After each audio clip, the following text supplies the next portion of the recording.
This is Chairman Mike McCoo calling to order the Thursday, March 18th, 2021 meeting of the Town of Willington Board of Finance. This is a special budget and regular meeting at 7:05 p.m. First order of business is seating of alternates if needed. We have all regular members present, so we do not need to do that. Approval of minutes. We have minutes of the March 11th meeting.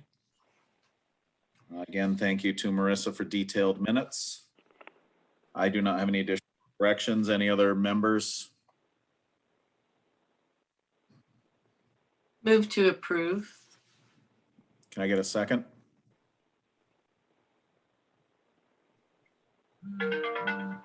Christina is seconding.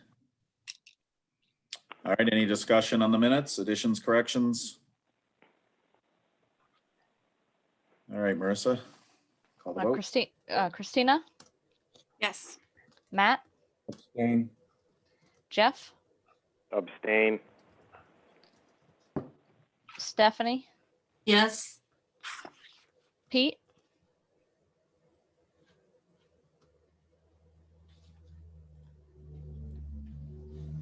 Peter.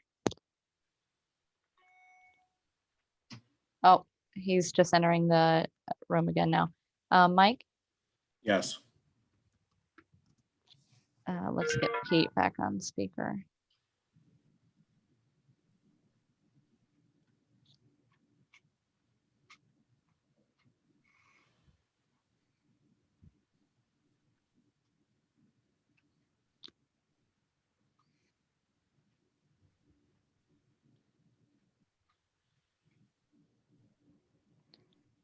Pete, we're voting to approve the minutes from last week. I don't know if you can hear us yet. It doesn't look like.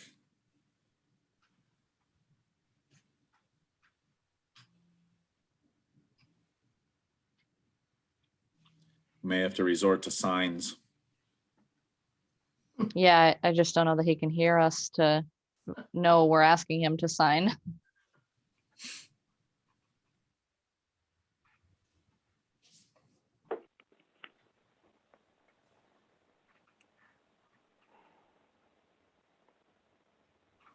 How many yeses do we have right now, Marissa? 3. And 2 abstentions, correct? Yep. Okay.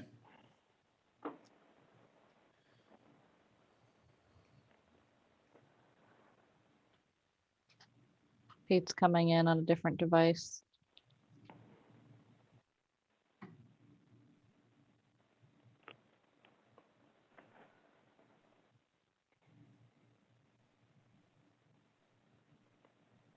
Pete Tanaka, can you hear us? Yeah, I can now. I had a computer issue. Sorry, everything went completely there for a minute. Okay, we were voting on the accepting of the minutes. How much of that were you here for? None, but that's okay. If that's the motion, I'll vote yes.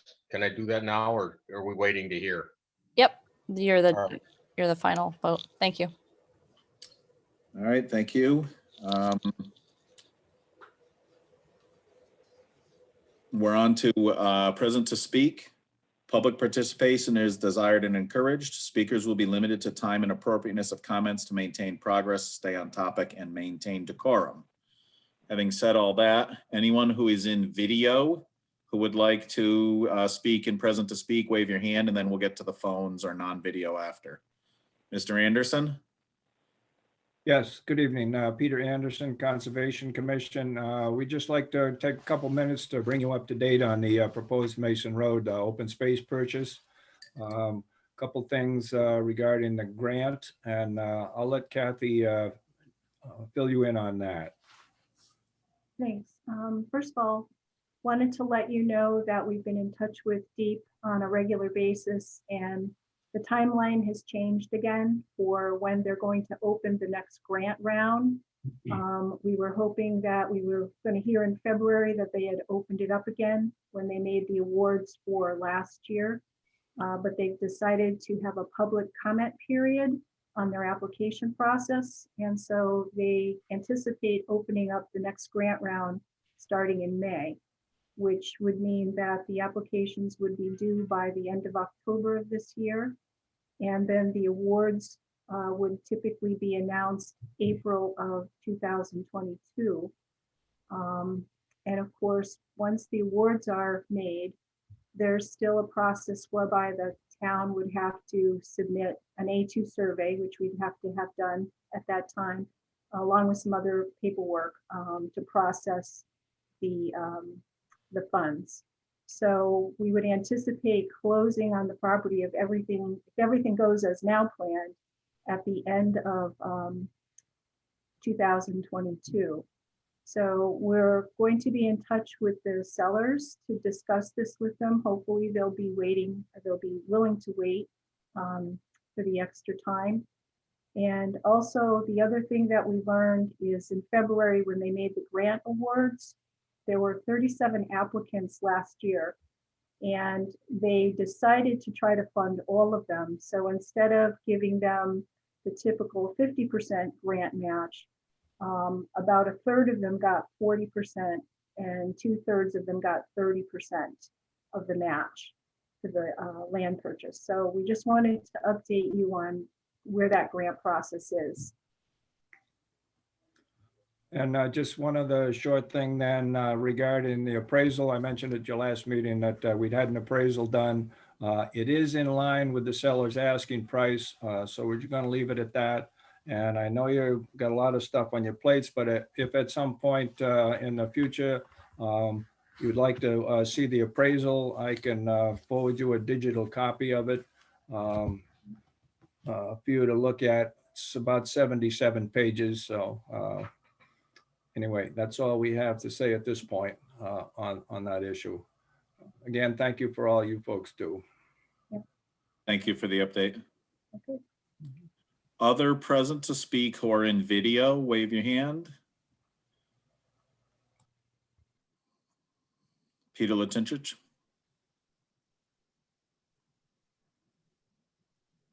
Peter Latinchich, 97 Trask Road. Good evening, and of course, happy birthday. I want to comment on the budget discussion tonight. My view that I've expressed previously is, I think that many people in our town share. We're living in an extraordinary time. The pandemic has exacted a large toll in human life, illness, and economic dislocation. The hardships that our residents are experiencing in terms of furloughs, loss of job, businesses that have been removed or failed is large. The forecasts by our own town for revenue are essentially a flat grand list. The forecasts by the state are equally grim. What we hear from the state legislature is that they're looking at a large array of tax increases on everything from fuel to a statewide property tax at a time when our residents are really hurting. For that reason, I strongly urge the Board of Finance tonight in their deliberations to follow the budget guidelines they sent to each budget group. I want to take a moment and compliment Phil Stevens and the Board of Education for following that process and coming in at a 1% increase, which is practically what you asked for in your guidelines. And I hope that everyone else follows suit and holds even at a time when our residents are far below that level. I thank you and I appreciate your hard work. Have a good evening. Thank you. Anyone else in video who would like to speak, wave your hand. Okay, we'll move on to anybody else who is attending the meeting tonight. If you are not providing a video feed, if you'd like to unmute and call out your name, we'll recognize you one at a time. Lori Semperbon. Lori Semperbon, go ahead.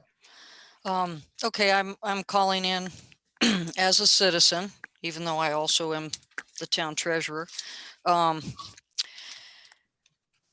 year after year,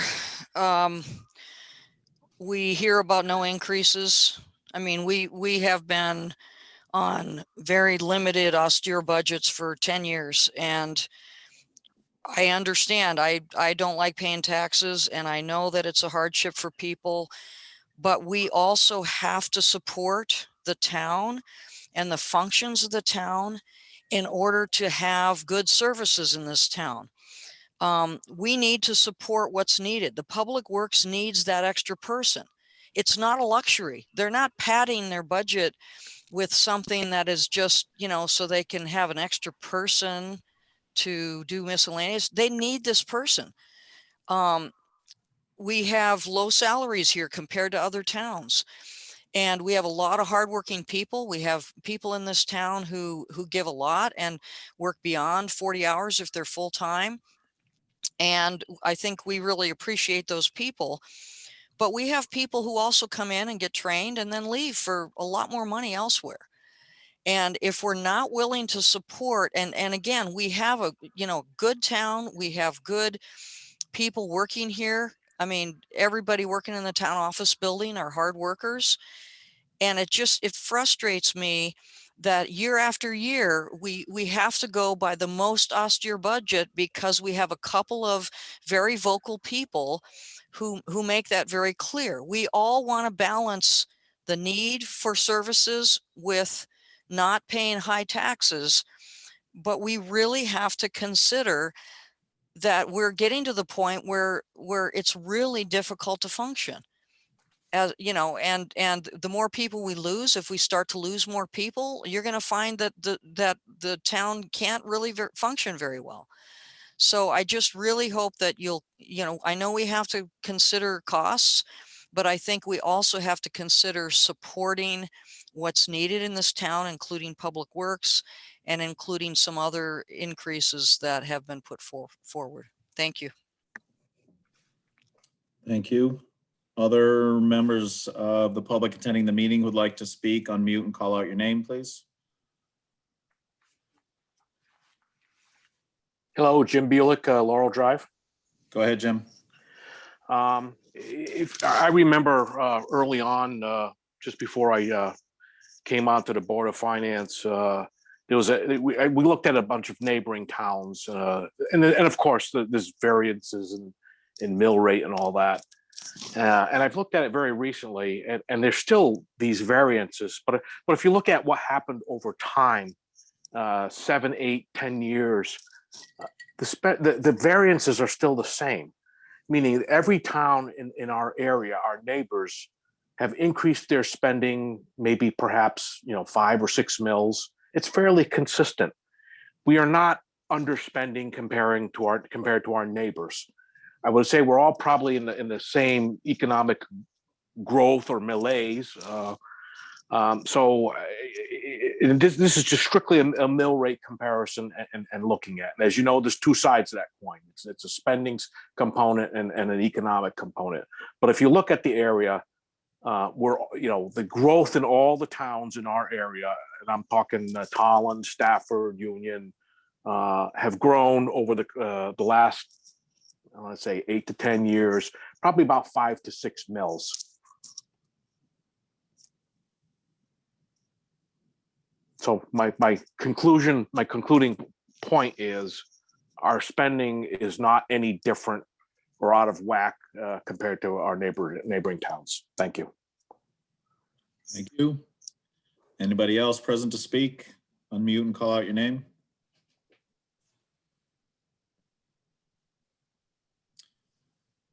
Okay, let's move on to old business. We have an item to add to the agenda. Just at the beginning of the meeting, Erica sent me an email indicating that we have to make a modification to a motion that was made back in November. So I'd like to add number 8 to old business, which is modification of motion for natural resource inventory and forest management plan. So that's a motion. Can I get a second? Second. Okay. Do we know what the modification is before we vote on modifying? Yeah, this is just adding it to the agenda right now. We'll review it in Oh. detail when we get to item 8. Okay, This is just a motion to add it to the agenda. Marissa, call the vote, please. Matt, Point of order, are we gonna have any discussion on this motion, or is it just gonna be vote? As I just said, we'll discuss it when we get to it on the agenda. This motion is only to put it on the agenda. So there's no discussion on the motion to put it on the agenda? I don't believe that typically gets discussion. No. I believe that's just a up or down motion. Christina, Yes. Jeff, Yes. Stephanie, Yes. Peter, no, Mike. Yes. That's 2 no, 4 yes. Mhm. Okay, motion carries. Old item number 1, public health crisis update, potential effect on municipal budgets. Erica, do you have anything new from state level, et cetera? I can tell you, oh, am I unmuted? Yes. So I'll give you a little update on just, Lorgie has given you a revenue report. I'll give you an update on just the tax collection as of today. We have collected, 96.5% of our 98% collection rate. So we're short $462,400. Collections compared a year ago at this time where there was no delay from the original due date, we were at 99.33% of our 99% collection rate. So our tax collector believes, is really hoping that we'll have an uptick in the next week and a half. April 1st is the deadline to pay without interest penalty. Beginning April 2nd, that interest will revert back to the original due date of January 1st. And then the American Rescue Plan has been approved and signed and enacted since we last met. Willington is set to receive a portion of those funds. I believe we're going to get 2 pots of money. I'm only been made aware of one, and that's non-entitlement money. And we are set to receive $578,970. And then I believe the second portion will be based on our population, a portion of the county funds. So we haven't seen that figure yet. We've seen broad acceptable use information, but nothing detailed that will come from Treasury. We expect that in the coming weeks. With the last relief funds, they took a month to get the information out. The money will be allocated in 2 tranches. The first one within 90 days, the second a year from now, and the dollars can be spent through calendar year 2024. What I can tell you, the only consistent information are 2 things that the money cannot be used for: deposit to any pension fund and directly or indirectly offsetting a tax cut. The second one is one we're asking for more clear guidance on. Okay, last I looked, the unemployment was still the January numbers. Do you have anything newer? No, so the January numbers are the ones that just came out. Okay. And just of note for that, it looks like our rate has gone higher. If you're looking at just the percentage, it's 6.9, but our total labor force and the number of employed decreased between December and January. So we had 2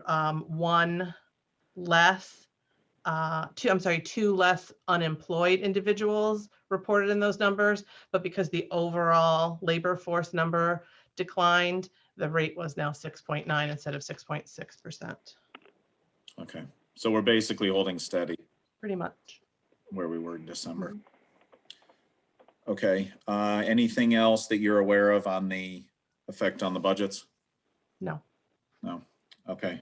I did do some talking to local businesses.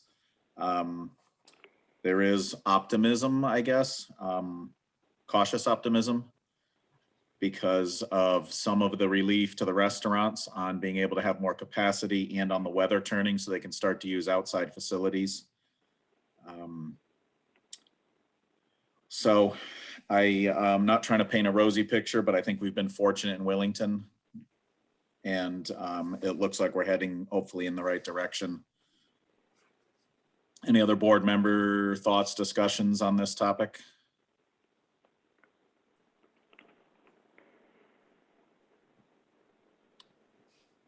Okay, moving on to item 2, CIP capital funding process. I'm sure during our budget discussions, we'll talk about capital more. And then after this budget season, I think there are some lessons learned that I'd like us to discuss when we're not in budget season. I know capital has talked about starting their process earlier this coming year to try to make it easier. We'll see how that plays out over the next couple of months. Anything else on capital at this moment from board members? Matt? Yeah, I have nothing on capital. Can we go back to economic environment? Sure. I sent a friend request via LinkedIn to the economist at the University of Connecticut, who prepared the data that I presented earlier in our, I guess, the beginning of the budget season. And his comment back to me was, we are in a world of hurt. It's going to be a bad situation. And Willington should be very concerned about our apartments, and the change in the economic model of higher education could impact our apartment base and the taxation of that apartment base in the future. That's it. Thanks. Thank you. Back to capital. Anybody on the capital discussion? All right. Item 3, monitoring the current fiscal year budget. Donna, I know you had a million things to do before this meeting, so we didn't do a general fund report, but if you happen to know how we're faring on expense percentage for the year, if you could just give us a rough idea. Are you seeing any red alerts?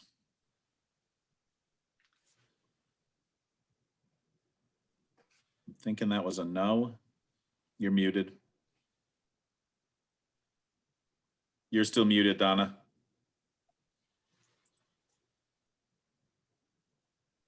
Oh, there we go. Great, thanks. No red alerts. Okay, expending percentage expended is in line with other years. Yes. Okay. Item 4, Board of Finance manual policies. I don't have anything new on that. Again, hopefully we can work on this more. I think we have some lessons learned in this budget season, and I'm hoping that we're about to get back into meetings in person. And we'll continue that on when we get out of budget season. Annual reports. I have no update for tonight. All my energy has been on getting ready for this meeting. Any questions on that before I keep going? Erica? Can I ask a question on annual reports? Those are typically presented at the, is it at your budget hearing or at the town meeting? Yeah, it's one of those. It's on my first thing tomorrow list. So I have to go back and check. I apologize. If it's an item on the annual town meeting, in order to have it included, it would have to be approved prior to your next regular meeting, because it would be too late to get anything on the call. So I don't remember which of the two it's on. I apologize. It's been a long time. I'll review that in the morning, and Thank you. We'll find a way to address it. Mike? Yes. This is Christine's office. I'm sorry to interject. I just put something in the mail to you today concerning annual reports Okay. and whether they're to be brought up at the annual town meeting or not. Okay. So you should probably get that Saturday, definitely by Monday. Okay, And I thank think you. that'll help you with a decision on what you need to do. Thank you, Christine. Okay. Okay. Any more discussion on that? No. Item 6, Mr. Stevens, school roof project update. Good evening. Can I share my screen, Marissa? Yes, hold on just one second. Thank you. All right, you should be all set. Thank you much. So I am sharing an update on the cost of the roof. The architect for the roof project was hired. We hired Cip Budget. We walked the roof on Friday. And since then, it was, I guess I got a price update from them on Tuesday. The final price update came yesterday afternoon from the architect, and it's significantly higher than what was approved at town meeting. I talked to our project manager, Scott Pellman from Colliers, and just kind of walk through this with the Board of Education. We had a special meeting last night for the Board of Education to talk about the reasons for the increase, and they've approved it.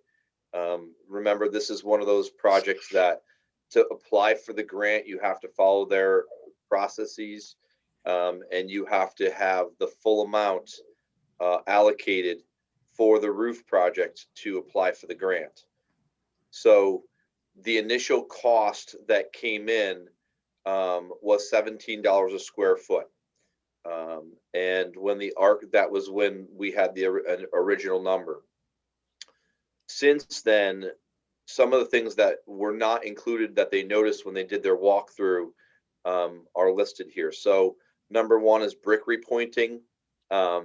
Anywhere where there's a vertical wall that that goes above the roof line, they are concerned about the brick, because when it rains, it gets behind or into the mortar, into the brick, and it runs behind the flashing. And they're saying there's a significant amount of that, and they're worried that that's just going to cause roof leaks. It'll get in behind the flashing and come down. So that was one change. The second change is a code change, is the addition of roof drains. Right now we have roof drains that have been there on both buildings for years. They're tied into our buildings, and basically what happens is, if picture a fishbowl, is if those drains get blocked, then you need a secondary drain per code so the roof doesn't flood. To do that, you either need a scupper out the side of the building, or you need to have a secondary drain that's set higher so it doesn't flood. So there's addition of roof drains. One of the architects that bid on the project and actually got the project was Cip Budget. They had we can't guarantee it, but they're trying to find a workaround to keep that cost low without having to go into the pipes within the building. The deck repairs, when we walked the building on Friday, the architect really thought Center School was going to be a pretty easy job. There may be some minor deck repairs just because of the leaks that we've had. I'll tell you, when we walked the Hall School roof, it was a different story. It feels like a sponge. The wing, when you're facing the school to the left, it's just mushy. And so that deck is Tectum, is the name of the product. And they're concerned about that you can't just cut out a piece of Tectum and replace it. It typically kind of like bleeds across, and they're worried that they're going to have some significant deck replacement. And so they built in quite a contingency when they saw the condition of a portion of the Hall School roof. So that's in there. Obviously, with materials have gone up as part of COVID. You've heard about lumber increases. That's one. And obviously we hired an owner's project manager, which I will tell you has been invaluable in this process. The idea here is that when you set this number, basically you don't want any bids to come above this. You want to set a number that's going to allow you to get, bidders in to be under this, and then we hold them to that. And that is one of the huge benefits of having the project manager, but also having an architect who can identify problems and say, here's an easy fix for it, such as the drainage. The approved numbers that are on there were the old numbers that was approved at town meeting. The updated request is right below it on each one. So the updated request is 650,000 at center and 945,000 at Hall. The total approved in the prior was that 1,053,000 number. The total updated request is 1,595,000. Remember, that entire number has to be voted on at town meeting, and the town has to say they have that money, and I have to present those documents in minutes to apply for the grant. The difference obviously is there, and the reimbursement is, I only put the reimbursement that's on the difference. Okay, so there's obviously more reimbursement than that. So the addition of 541,000 to the budget, the reimbursement would be 353,000. 65.36 is our current reimbursement rate, and so the additional cost to taxpayers would be $187,000. I'll be honest, I almost fell off my chair when these numbers came in, and I went over and talked to Donna, and we had a conversation about cost, and she has a solution and feels like it's already built into what you have allotted. And if I can pass the torch to Donna for a minute to kind of explain that. Sure. So in the CIP budget for this current year, and if you allow me to share my screen, I can show you that. I have an illustration of that, which might help you understand. Okay.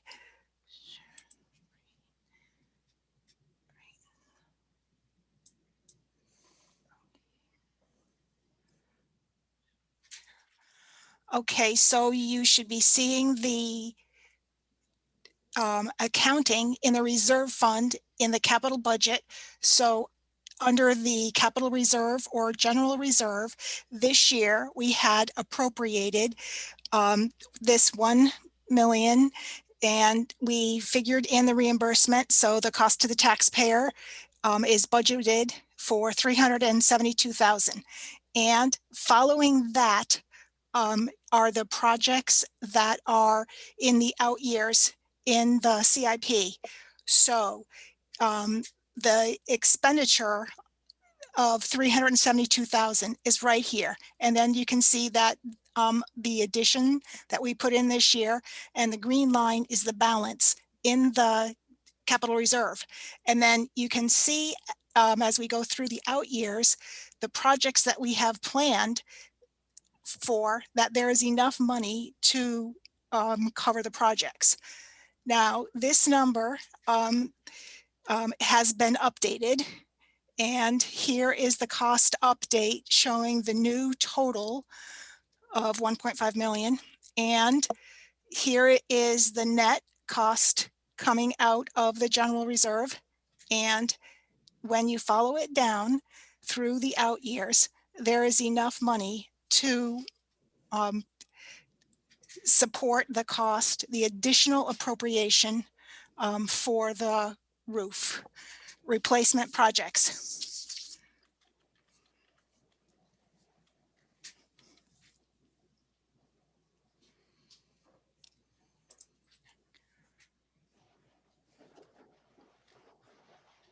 Thank you, Donna. You're welcome.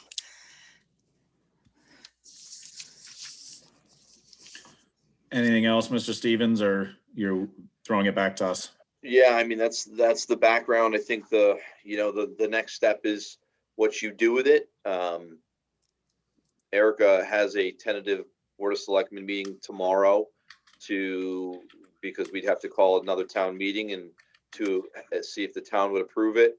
My timeline would be basically we're applying for the grant the first week of April. It's just a matter of what we're applying for, and if the project is going to change.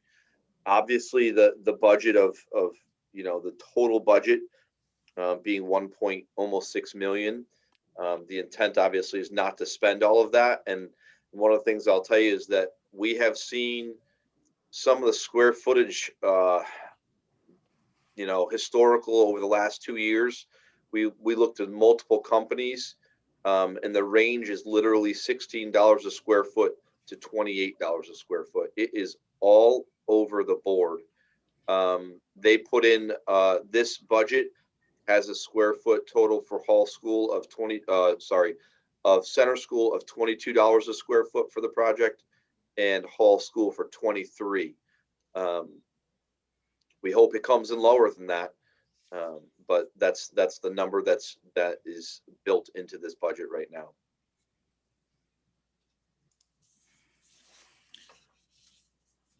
Okay, board member discussion, questions for Mr. Stevens?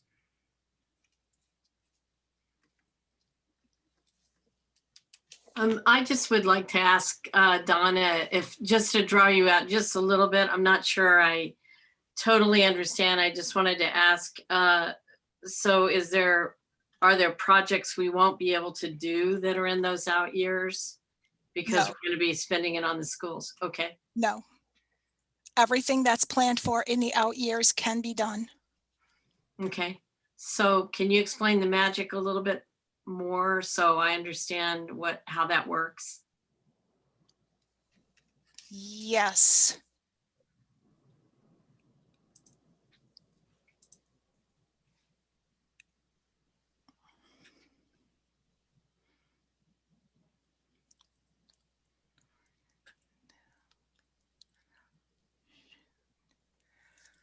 All right.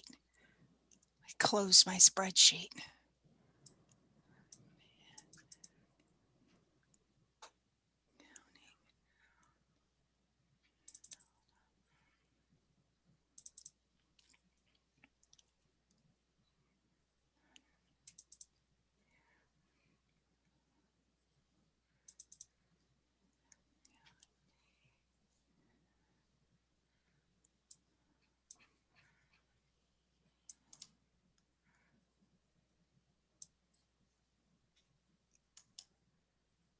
Okay, so this spreadsheet is where the CIP committee left off. This year, 2021, we had in the CIP $1 million to replace the school roofs that was approved at the town meeting over a year ago in 2020. So in the reserve fund, we started the year with $466,000. We had planned to spend this year $372,000 on the roofs. We added in a fund transfer of $180,000. We earned a little bit of interest of $311,000. We think come July 1st, we're going to have $274,000 in the reserve fund. Now we're going to move into year one of the plan.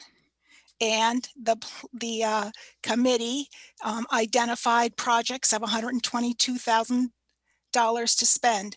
And this is the list of the projects. So come July, we have money budgeted for building consultants, townage property purchase, and a pickleball court coming out of the reserve fund. And we're adding a fund transfer of $91,000. And this is going to leave a balance of $244,000 in the capital reserve.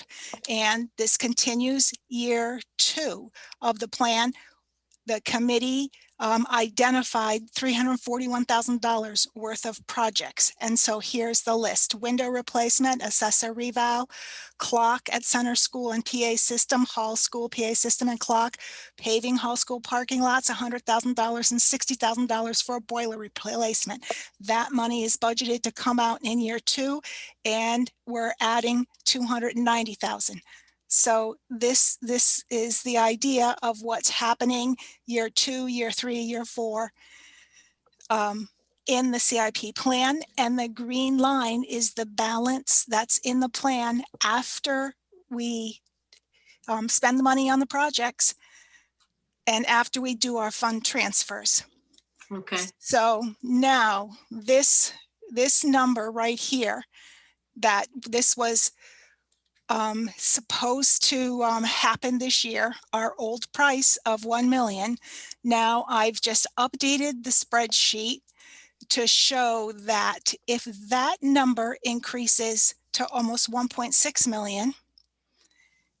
And we get our grant reimbursement, then our net cost to the capital reserve is going to be 552,000. So now we started the year with 466,000. That didn't change, but this number here was 300,000, right? So it was 372,000. Now it's 552,000. Nothing else changes. And the illustration shows that at the end of the year, we'll have $94,000 in reserve. Projects will continue, same projects, in year one, totaling 122,000. After that happens and we have a fund transfer, we'll have $64,000 in the reserve. In year two, same projects that the committee has already, put forth, 341,000. Adding 290,000, we'll have 13,000 at the end of year two in the plan, starting year three. And then we just continue down to the out years. Then we'll have 278,000 the following year in the reserve fund. And the year after that, 440,000. So this is just to illustrate that there is money in the capital reserve to increase the appropriation to keep the roof project moving forward. Okay, thank you, Donna. Yes, you're welcome. Donna, your point is without adding other funds from some other source, correct? Yes, that is my point. Thank you, Phil. Without adding money from any other source, we can increase the appropriation from our general capital reserve. Mhm. Thank you.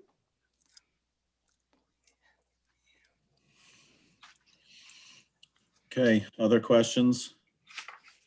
Matt? Can we get a copy of the report from the architect? Absolutely. The cost estimate, you mean? Yes. Yes. Well, no. Is it a report that they have, or is it just an estimate? Did they prepare a report on the condition of the roof and why we were, anything else other than an estimate? So when they do their walkthrough, they go through what they can see. And it's only what they can see right now, Matt. So they're basing it on what they see. When they tear off that roof, if the entire thing is bad, their contingency in there is going to be eaten away. So right now it's basically a cost estimate. And this is where having a project manager, it came from the architect, it came from our project manager, it came from the various agencies. And that's where I basically get a page and a half of pricing for each roof project. Yeah, if you could forward any notes that you have and that cost estimate, that would be helpful. Yep, no problem. So am I understanding this correctly, that we were off by about a third? We went through this before my time on the Board of Finance, had a town meeting, approved a budget, and now a year and a half later, we're off by about a third. We're having an upcharge of, what did I write down?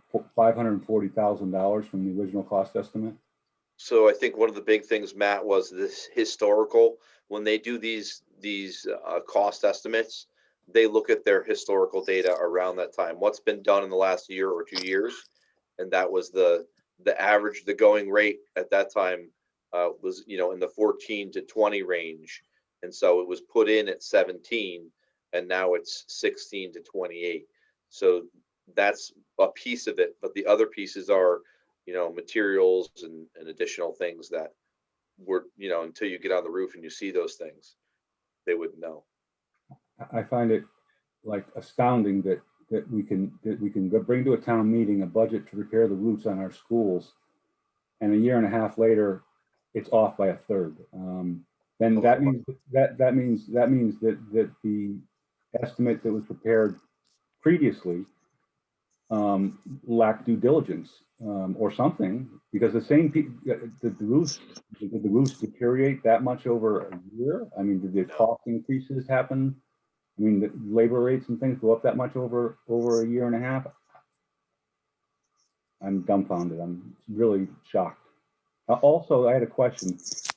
I mean, we're getting this, I got this today at, I guess 1 or something like that. I don't know. We continually get things on the Board of Finance the same day that we're supposed to approve them. Apparently there was a meeting with the Board of Education last night. Is that correct? Correct. Was this data and information available at that Board of Education meeting? Yes. Mike, why can't we have this kind of data and information before the same day as the meeting? Well, if I'm following what Mr. Stevens is saying, is it was discussed. He said earlier in his presentation tonight, he got the price estimate yesterday afternoon, right before the Board of Ed meeting. That's correct. So the longest you could have had it would have been yesterday afternoon when he got it, which I agree is more time than today, but he had to take it to the Board of Ed also. So here we are.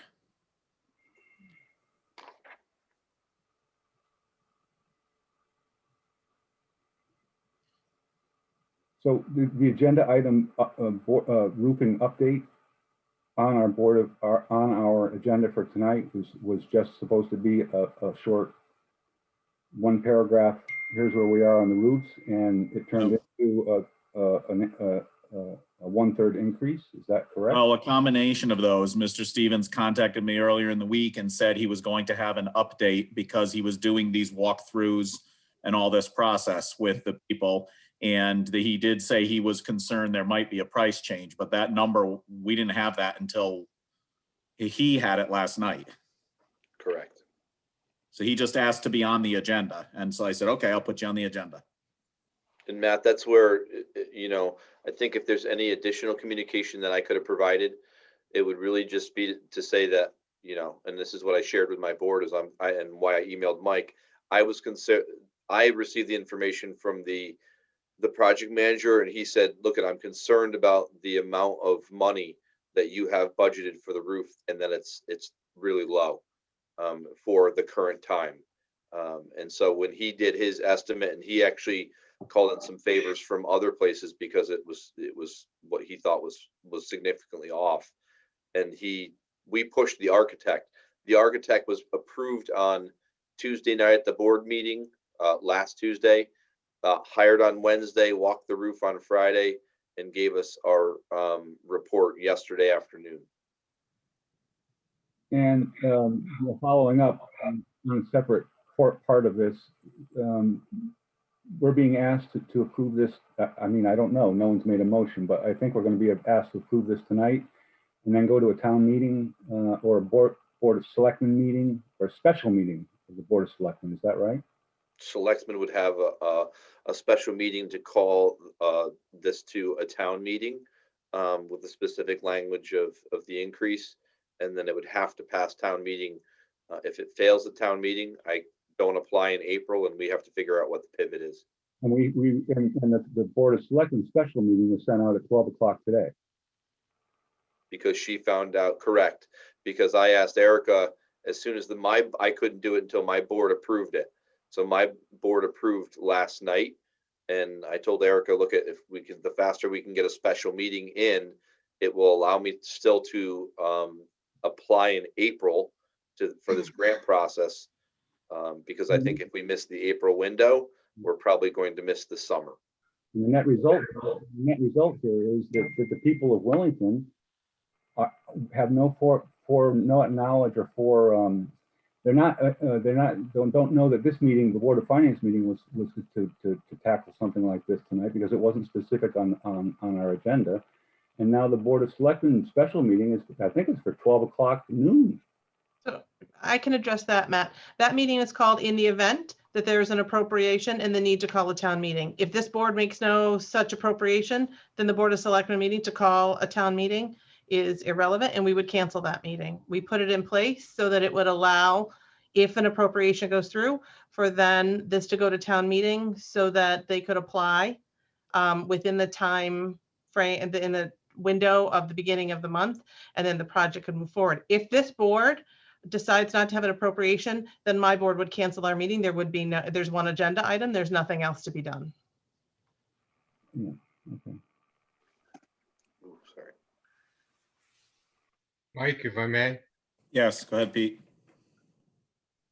I'm finding our priorities a little screwed up here, and Matt, I came up with a 2/3 difference rather than a 1/3 difference. It It is. looked to me like it was 700,000 added to 1 million, which is about 2/3. And I think that if we could take a month, a full month, to come to a regular meeting to select an alternate member, coming to a decision to spend $750,000 in 3 hours seems to me a little rushed. I think we should at least notify our town for 24 hours. That does not seem at all inappropriate to me. So I also, that this project was supposed to have been completed a year ago.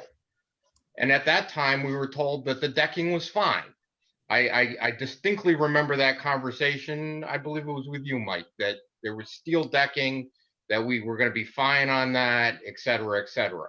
So this addition of drainage, this is the first I've heard of that. I can understand that.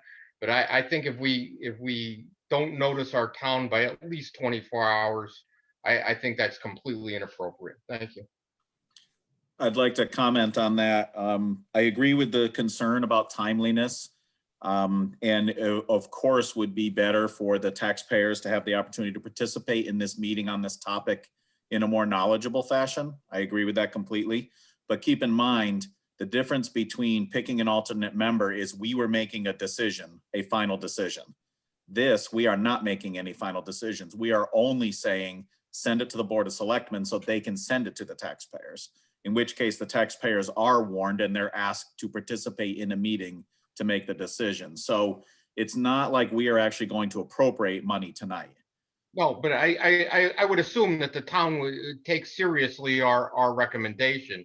And if we're recommending this, then I would assume that many town members would, having elected us, would take our recommendation seriously.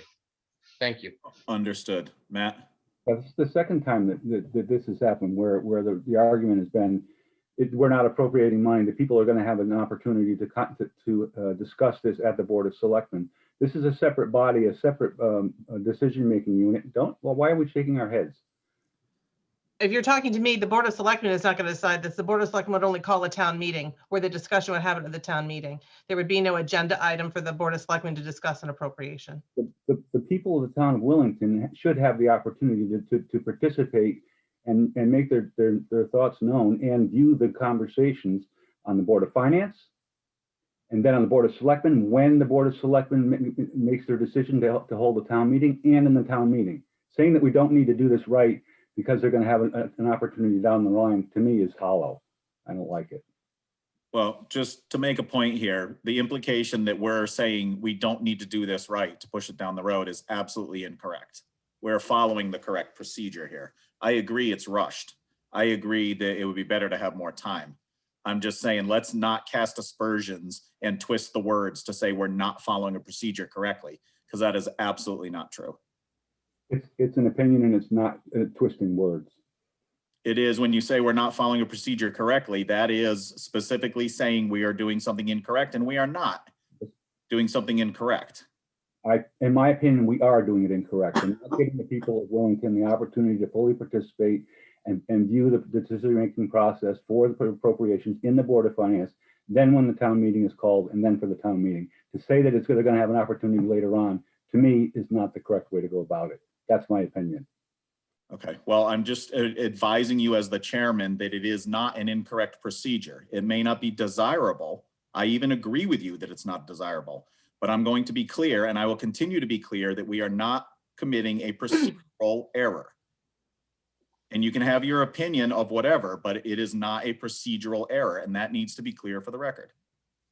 We are following the legal procedure. So this is Brenda. I agree with Matt and Pete that this is a rushed decision to have a town meeting for tomorrow within 24 hours. There's no safety issue involved. I mean, the roof is not crashing in at the very moment where anybody's going to be harmed. So I think that we could at least put the meeting off for 2 to 3 weeks and give the townspeople a little bit more notice of, you know, the agenda and what's going on here. So, and a little bit more transparency for, you know, everybody to be aware of what's actually going on. So I don't see why it needs to be in 24 hours. I think that we can wait 2 or 3 weeks and put the word out in the town of what's going on, so the townspeople can make a decision on what they want to do. Brenda, your point is taken, but just for clarity, it's not going to town meeting tomorrow. It's only going to the selectmen next to call the town meeting. And then the normal warning period happens and the Yeah. town is warned. Right, but I don't think the town's meeting has to be announced like by tomorrow. It's not like, you know, there's like this urgency that it has to be done like right now. So why don't we just calm Wait, can I down answer and that? wait a little bit and see what, you know, what the townspeople has to say. Mr. Stevens? So 2 things. Number 1, the board's agenda, which the Board of Ed's agenda for Wednesday night stated approval of updated cost estimate for partial roof replacement at Center School and full roof replacement at Hall School. This was posted legally on Tuesday. So that was pretty clear. The second thing is there is a very specific time frame for this application. We can only apply in the first 10 days of every month. So if we miss this window, that roof is not going on this summer. So you're saying the next time frame would be the first 2 weeks of April? I can only apply from April 1st to April 10th. All right, well, next time on- that's not a terrible amount of time. I But we think have that's to act reasonable. now to do that. We have to act now to do that. Otherwise, the process to warn a town meeting can't happen in the interim because the town appropriately needs time to be warned of the meeting. Well, that still gives, because what's today, the 20th? Or the 18th, actually. So that still gives a few more weeks before we have to actually put the application in. Erica, what is your warning period for the town meeting? So if you were to appropriate tonight and the Board of Selectmen successfully call the town meeting tomorrow, we would then send it to a newspaper where we're legally obligated to post. They need lead time before it gets into the newspaper. It has to be legally warned in a newspaper for 5 full days. Mhm. And that would get a town meeting on the 31st of March, giving them the application time to go in. In the meantime, but in those first 10 days, there's budget hearings, there's other multiple meetings that would happen. This, again, only if you appropriate would that transpire. So there would then be several days between the actual meeting and the calling of the town meeting by the Board of Selectmen. So Okay. Brenda, I know it sounds like it's a lot of days away, but they're there's several moving parts that do not happen quickly, which is why Mr. Stevens, as soon as he had the information, I believe, went to his board and then came to this board. Can you explain all those several moving parts? Because I'm just not understanding it. Sure. So Mhm. once the town meeting is called, an appropriate for funding, an appropriation is made by the Board of Finance, recommended by the Board of Finance. They recommend the Board of Selectmen call a town meeting. The Board of Selectmen would then call a town meeting, and that would be our only discussion about having the meeting, not the merits of the meeting or the item on the call.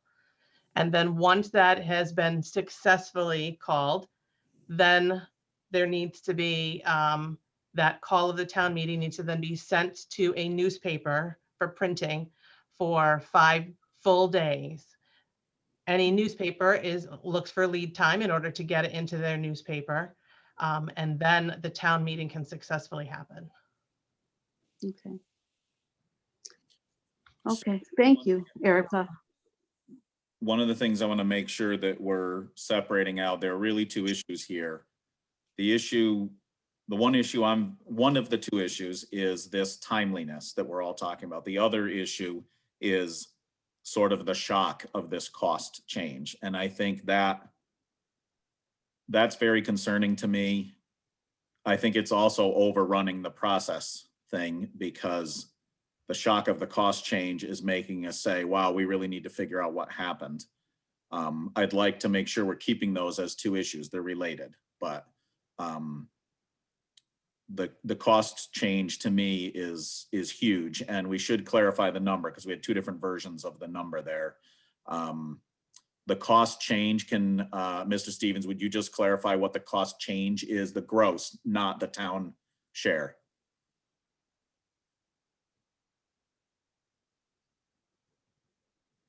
Take a mic. Donna, if I'm correct, the total update for the request, the total roof project is $1,595,000. And Yes. I believe the difference is $541,600. Yes. Okay, all right. So thank you for clarifying that, because we had two different versions of that math. I want to make sure we're, Stephanie? Just to further clarify, so that difference that Phil mentioned over the original cost is 51%. Yep. It's not 2/3. You are correct. It's between 1/3 and 2/3, but so that is large. I mean, there's It is no large. question about it. It's a shocking number. I see you, Pete. Hang on. So I do understand, I mean, I feel that too, but I appreciate you wanting to separate those two issues, and I feel as if this isn't something that we can wait on as far as the timing goes, because it's a pretty tight time for us to get into a summertime roof repair. That's my feeling about it. Pete Tanaka? Yeah, Stephanie, I apologize for my quick math. I just came up with 600,000 instead of 500 and whatever thousand.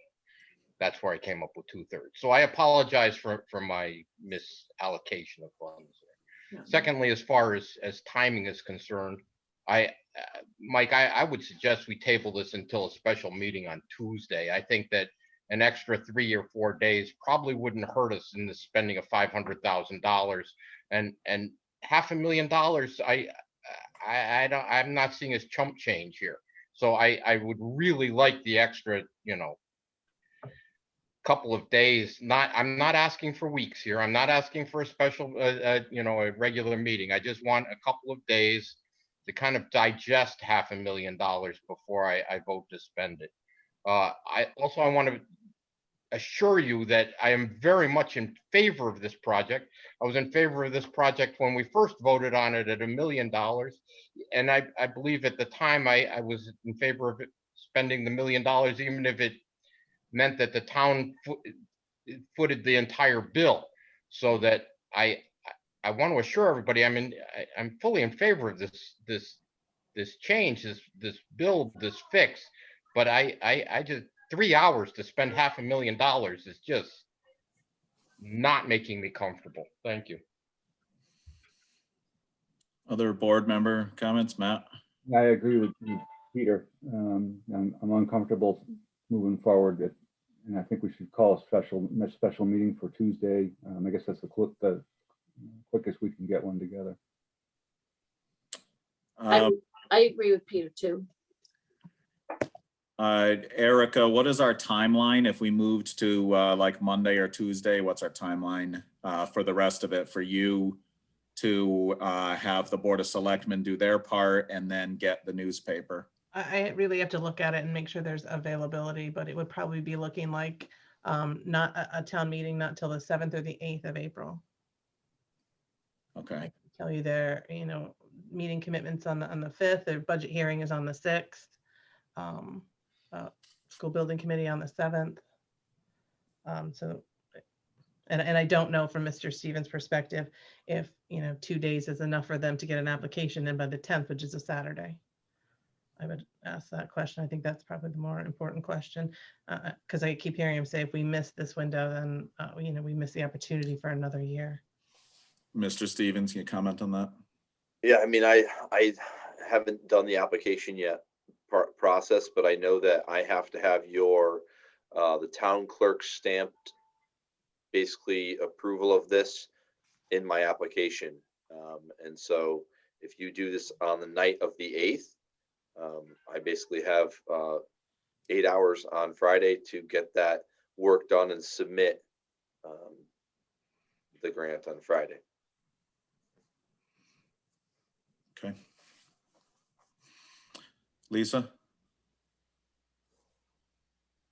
I am just concerned, Mike and Board of Finance, that, you know, I mean, I can appreciate that it's a shocking number to some of you, but, you know, the Board of Finance, isn't the Board of Finance in place to be an oversight for our $20 million book of business, which comprises of the schools, public works, and the few other ancillary services that we have in town. So I'm not really clear on why we would delay working on the roof when I'm not sure what the outcome would be. Like, what are we deliberating? We have a board, we have a superintendent that has been in place for many, many years that we trust. We have, you know, town processes that have been in place for, I don't know, more than 25 years that I've been here. So I'm not really clear what waiting 5 days is going to do to the outcome of $500,000. Thanks. I think 5 days, this is Brenda, I think 5 days waiting gives the townspeople an opportunity to make their decision also. Christina? I'm just not sure why the townspeople need an extra 5 days for us to make the decision of whether or not, our decision here is there any money that is even available to put towards this? Sounds like Donna found some. So I don't know what we would need 5 more days to know. Like, what more information do we need? And what would people need to be telling us? That they're going to have a chance to talk at the town meeting. That's why there's so many days for that one to be noticed. So I'm also shocked at these numbers. I'm disappointed in it. I wish it had been done when we were talking about it last year, but I think it still needs to be done. And it sounds like we have to act to make it happen this year. So that's just my thoughts. All right, so we've had a lot of discussion. I think. I got one, Mike, go ahead. Jeff, just one quick question for Phil, if he's still here. Yes, I'm here. You know, we always talk about projects done to reimbursable standards, for lack of a better term. And I've asked this before, is there any savings on this project, if we don't do it to reimbursable standards? I mean, I would like to say sure, but I don't know what it would look like. So the requirement that the state has when you do a roof reimbursement, you have to have a minimum of a 20-year guarantee on your roof. You have to pass, obviously, all their inspections and warranties, and you have to do a tear off. You cannot roof over.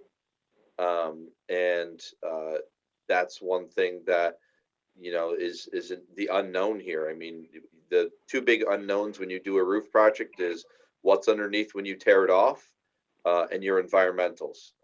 And so there's contingency in this cost for both of those items. And sometimes you get lucky and you don't have any issues, and sometimes you do. But Jeff, I don't know what the cost would be, or if they would even recommend doing a roof over the top. Right. Okay. Lisa, go ahead. Hi. So Mike, and the other thing is that I wanted to mention from what Phil has just said is, well, I want to ask Phil. Phil, isn't the school a regulated building? And so the reason you're going down this path is because you have to follow the highest regulation to ensure that the roof is safe and structurally sound. So just to do it, so for Jeff, who is saying, you know, geez, if we didn't go this reimbursable route, then we may later get into trouble because there's going to be standards that we may have missed, right? I mean, potential. I mean, either way, we've got to do a building permit through the town, but there's definitely a higher standard for the state. Yes. Because they're forking over a large chunk of money in reimbursement to the town. So they Because- want to make sure it's met to their standard. Right, that's what, yeah, thank you. And I would say too, that the town building official is probably also not going to allow a roof over, particularly based on the conditions that are underneath. He's not, he has the code, the building code would back him up, I believe, on not encapsulating the weight of the old roof under the weight of a new roof, particularly if you have questionable decking materials. So you would be somewhere close to the same level of requirements to do the roof if you did not go the state route, I believe. The only way to find out your true ability for snow load is to tear it off.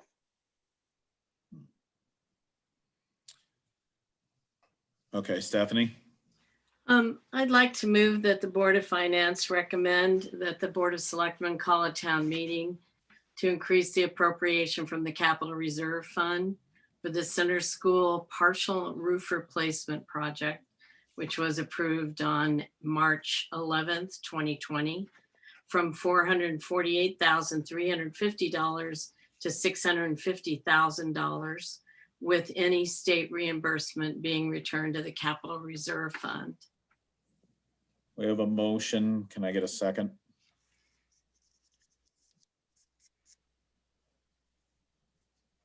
Dina seconding. Seconding. All right, discussion on the motion. I'm just speaking to it.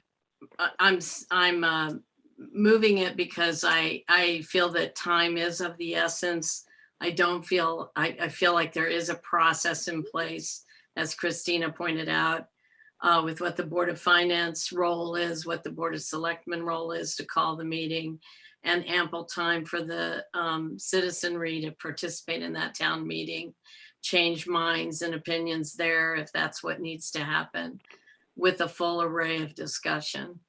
But I feel pushing off the action at this point could put us in a position where Phil's hands are pretty tied to scramble around and get a very serious project on the move. Jeff, are you looking to say something? Your square keeps highlighting. No, sorry, I just, I only heard center school and then I realized it is broken up into two motions technically. Okay. So that's all. Okay. Other discussion on the motion? Mike? Yes, Peter. While I agree in most part with what Stephanie just said, and time is of the essence. This is a project we've been working on for a year and a half. And to give us a $500,000 bump 3 hours before a meeting is too much for me. And I believe that if we called a special meeting Monday, that would give us more time to digest this. I am just really tired of getting spending proposals within hours or during meetings. I really like to see it on the agenda so that the town could participate with some kind of input. I don't believe that school roof update gives anybody any idea that there's a $500,000 bump. Thank you. Okay. I will add commentary that I am concerned about the bump. I am concerned about the short notice. I'm concerned about the public having an opportunity. But I'm also very well aware of the fact that members of this same board have at many times beaten on me to push the superintendent to get this job going, and have asked repeatedly to ask have asked me to repeatedly ask the superintendent what's going on with this project and that the board feels the money's been committed and the project needs to move forward. I realize this changes the parameters, but I would like to point out that we as a board have for the last year and a half been leaning on the superintendent to try to get this done. And there are some pretty reasonable reasons that it hasn't gotten done. So while I think we don't want to make rash decisions, we also don't want to add any more delay to a project we've been trying to push to get going.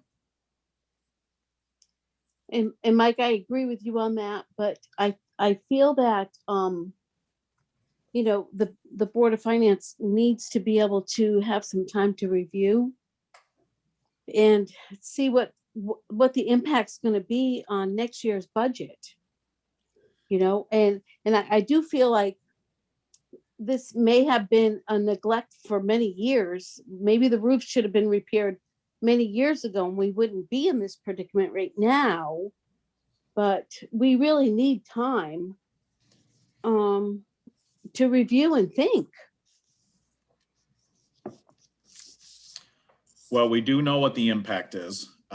That's been described in detail tonight. We do know, I mean, we certainly can have, if we delayed if we moved this to another meeting, we would have time for our own thoughts to think about it, certainly, but our only action can happen in meetings anyway.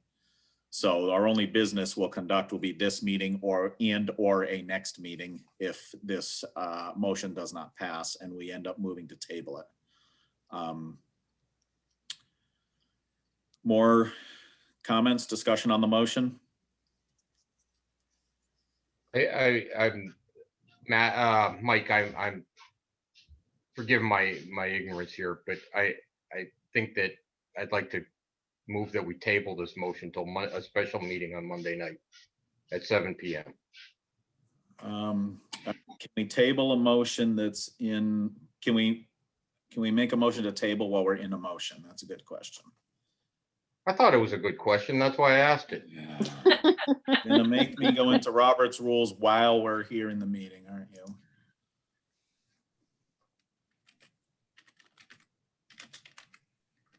Everyone give me a moment, please, to see if I can clarify this.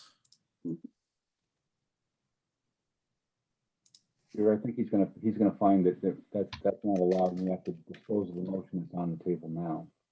What's that, Matt? You have to vote. I think the proper course is to dispose of the motion that's on the table now before a new one can be raised. Yes.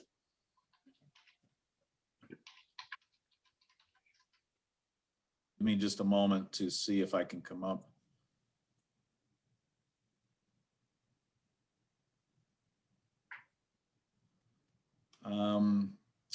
To table a motion that is already in place refers to temporarily setting aside the pending motion to take care of something else deemed urgent. So that is not applicable to this. Let's see. It's not the only answer.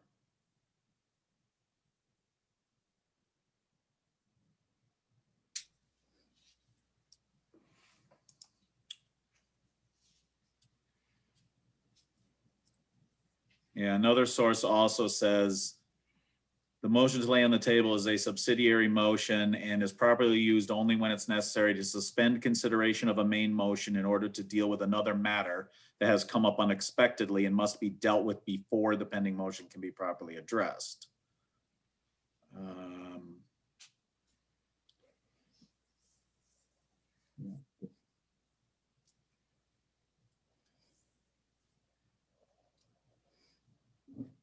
Okay, so I believe, based on quick research, that we should address the motion at hand, the main motion.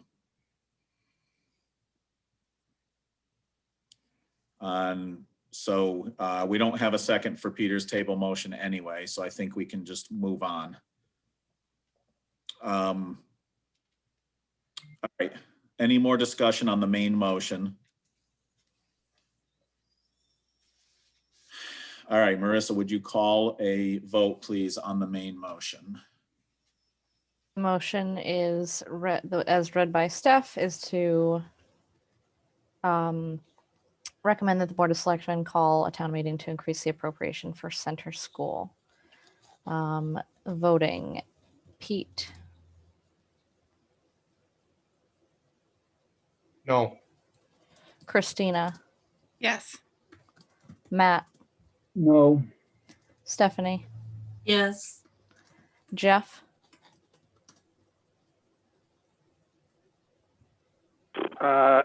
Yes, and only because I don't know what we're gonna find out on Monday. Mike, Yes. 2 no, 4 yes. Okay, motion carries. So this conversation involves the second motion also, which addresses Hall School. I'd like to, point of order, Yes, sir. I'd like to make a motion. What's that? I'd like to make a motion. Yeah, can you just, your volume is low for some reason all of a sudden. I apologize, and I'm gonna have a little bit of a problem here. I'd like to make a motion. Go ahead. The motion is that we table the rest of this discussion until a special meeting on Monday or Tuesday.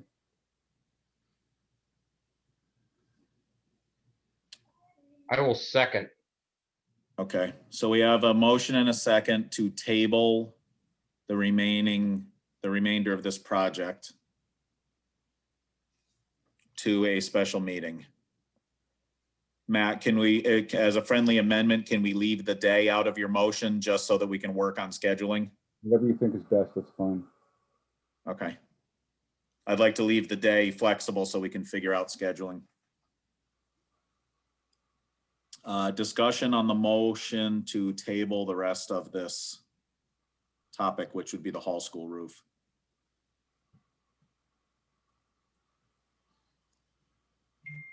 No discussion. Marissa, would you call a vote on the motion to table the remaining of the roof project discussion? Pete, Yes. Stephanie, No. Christina, No. Jeff, No. Matt, Yes. Mike, No. 2 yes, 4 no. Okay, Stephanie, I'd like to move that the Board of Finance recommend that the Board of Selectmen call a town meeting to increase the appropriation from the Capital Reserve Fund for the Hall Memorial School roof replacement project, which was approved on March 11th, 2020, from $605,050 to $945,000, with any state reimbursement being returned to the Capital Reserve Fund. we have a motion. Do we have a second?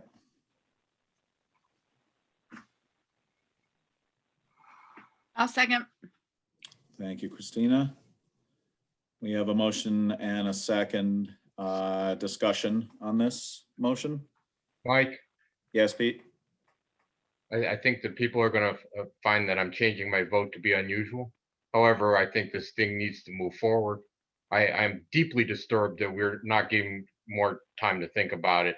However, I'm placing my faith in the people of the town to do what's right coming up on this, and the roof does need to be fixed. Thank you. Other board comments?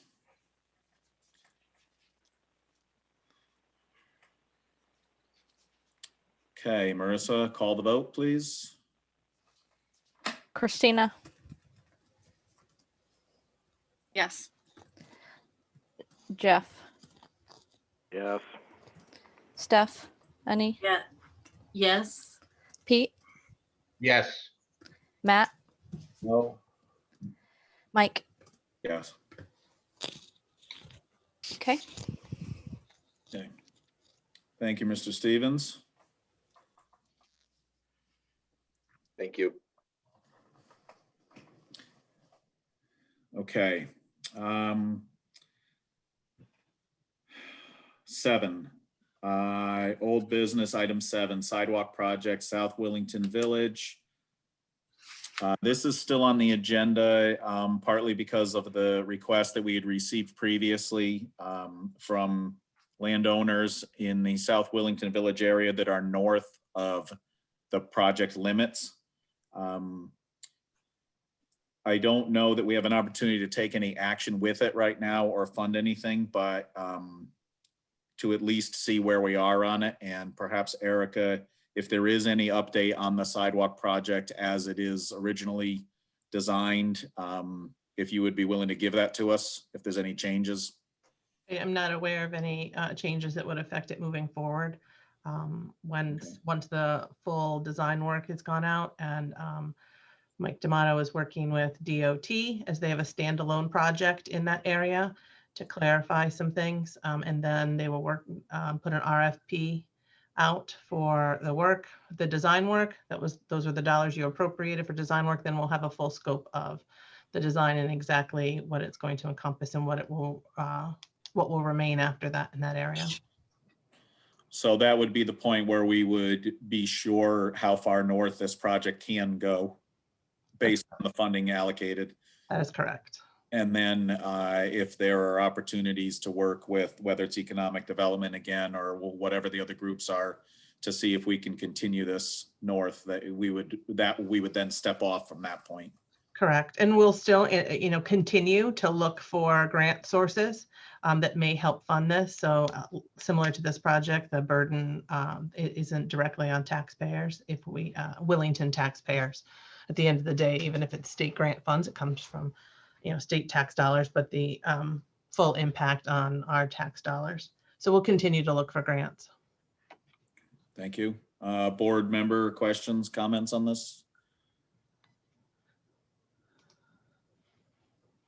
Okay, moving on. Item 8, the item that was added. Hang on, okay, so I got an email right as the meeting was starting indicating that there was a correction that needed to be made. Just for review purposes, I'm not making a motion right now. I'm just reviewing a previous motion. At the November 19th, 2020 meeting, the minutes say Mike McCoo made a motion that the Board of Finance recommends the Board of Selectmen call a town meeting to appropriate $4,500 for the Natural Resource Inventory and Forest Management Plan for Fenton Ruby Park. That motion was passed in the meeting. What is missing from it is that it should have said from the Parks and Recreation Capital Fund. That was missing from the motion. Am I summarizing that correctly? Yeah. Okay. You had discussion about it. There was discussion. Donna clarified where it would come, but your motion doesn't address where the appropriation is coming from. And the Board of Selectmen, when a town meeting is called, in order to add the item, has to take the motion as it comes from the Board of Finance. So we'd be going to taxpayers, asking them to appropriate money without telling them where it would be appropriated from. And so this would clarify where the dollars would come from so we could appropriately warn it on a town meeting. Okay. So is it appropriate to just make a new motion or to make a motion that clarifies the old motion? I would suggest a new motion. And the only thing, you have a suggested motion there for me. The only item that is different is where the funds come from. The rest I took directly from your original motion. Right, okay. All right, so for the sake of discussion, I'll make the motion. I move that the Board of Finance recommend to the Board of Selectmen to call a town meeting to appropriate $4,500 from the Parks and Recreation Capital Fund for the Natural Resource Inventory and Forest Management Plan for Fenton Ruby Park. Second. Okay, we have a motion and a second. Discussion on the motion.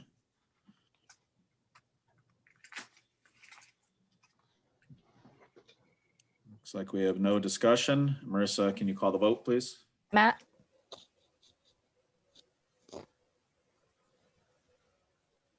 Wasn't here for the the original motion? I don't Yes, know you were. anything about it. This is the first I've heard about it. I don't feel. You actually voted. This full board was there. I could share with you if that matters. When was this? When was this? November 19th, 2020.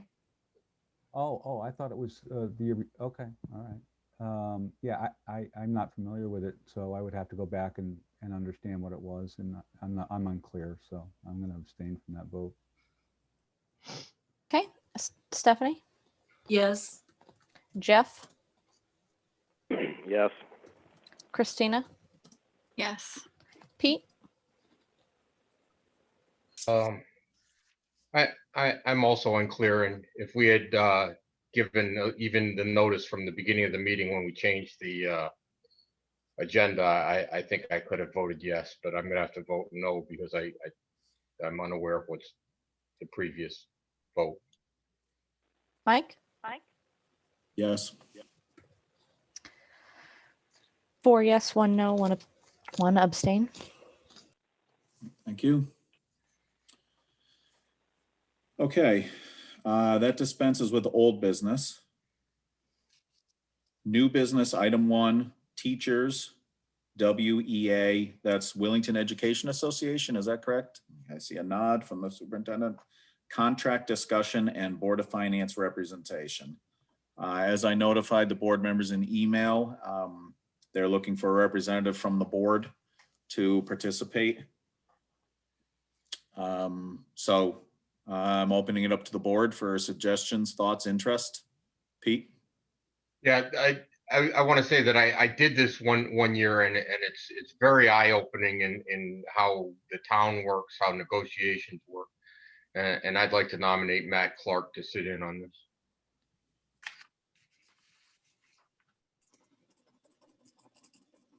Matt, you have interest? When does this occur? What time of day and what day of the week, and Mr. Stevens? how many Can I times? give a little context to this? Sure.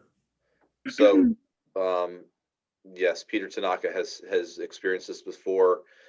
This contract ends in 2022. So we would be negotiating next fall and spring. I received a letter that was shared with the Board of Education with a request from this particular union for a contract extension. It does not mean a full negotiation. It's just for a contract extension. The request was for 2 years. So the board has to take that request, the negotiations committee, and because it's negotiations, it's not a public meeting, but there's always been a Board of Finance member on that. And that's why I requested it, is to even consider if this is worthwhile or not. And that information would be presented at that meeting and determined if to move forward or say no, thank you. Yeah, thank you, Phil. I appreciate that. Actually, I was interested in how many meetings and what time of day, and I have a full-time job, so. I mean, on a typical negotiations year, it's, you're meeting once a week. If you go into mediation arbitration, it's whenever those folks are available. This could be one meeting. And if the answer is no, then we would be, you could determine, Mike, as chair, if you want to figure out if this is just for this purpose, and then re-offer again if we go to a full negotiation next year. If you wanted to be the same person or somebody different, that's up to you. Well, I'll volunteer for the short-term assignment. Okay. Other board members, interest, discussion? Lisa, go ahead. I've done it. It's excellent. It's an excellent education. Matt would learn a lot. I think any of us would. Anybody? Yeah, I agree. All right. I don't see anyone else expressing interest. So I'd like to make a motion that we appoint Matt Clark to represent the Board of Finance in the initial step process of discussion about the contract extension with the WEA. Mike, I believe I already made a motion, but I will second your motion and withdraw my motion so we can move forward. Oh, I'm sorry. That's fine. You did nominate. You're absolutely correct. I'm sorry. A little breach of etiquette there. Do we have a second to the motion? I'll second that, sure. Jeff? Mike, Any more can I just add, Yes. and for Matt Clark, we're aiming for March 30th at 6 PM. Beautiful. Any more discussion? Marissa, call the vote, please. Jeff, Yes. Christina, Yes. Stephanie, Yes. Pete, Yes. Matt votes on his own nomination, right? I think so. Okay, Matt, I do. Okay. Yes, I vote for myself. Hey, that's really good. I like It's that. going to pass either way. yeah, Mike, Yes. okay, Even if you said no, Matt, we voted you. All right. Thank you for stepping up for that opportunity, Matt. It's not only an opportunity, it's a responsibility, and that, that's appreciated. Thank you. Okay. Just a couple little minor business to clean up at the end here. New business item number 2, budget appropriations for fiscal year 22 budget. This is the stuff I usually hope to start around 7:05 PM. And it's almost 9. So we do have, I do have the worksheet, the same thing we used last year, which basically is just a list of motions by each department so that we can keep them straight. It follows exactly what's submitted to us by all of the people, and it follows exactly what is in all the budget documents that have been sent to us by Donna and by Lori. So it's basically the department number, the department name, and the amount that they requested. There are some, as we know, that unfortunately are not changeable. We could dispense with those if we wanted to, but I guess I'll open it up for board discussion on how to proceed. Mike, Yes, I Pete. believe past practice was to vote on all of them. My second Well, yes, question. we will definitely have to vote on all of them. I just didn't know if people wanted to have some discussion. Last year, we did a lot of discussion before we got to voting on the list. Right, I think the discussion should be when it comes up to vote that there is no discussion. The other thing is, do you have this electronically and can you email it to us real quick so that I can see it? I can absolutely. Just give me a moment. Thank you. Stand by to see if I can work. Stand by to stand by. Stand by to stand by. It's like I'm working again.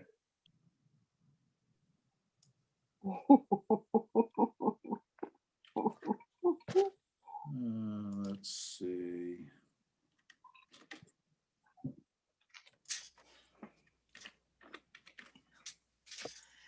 Good thing I decided to sit at the big desk with 2 computers tonight. Given this discussion, I'm doing the same thing, and that's why you can see me.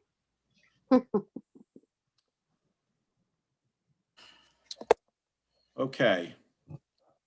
I just forwarded to all the members. I'll give you a moment. Hopefully it'll pop up in your email pretty quickly. And this is, well, I hear good sounds. I got it. Okay. Whoops. Mike, this doesn't have the motions. It just has the original request. Go to the bottom, the tabs, and click the second tab. It says budget motions. Beautiful. Thank you. I Sorry. missed that. I should have said that too.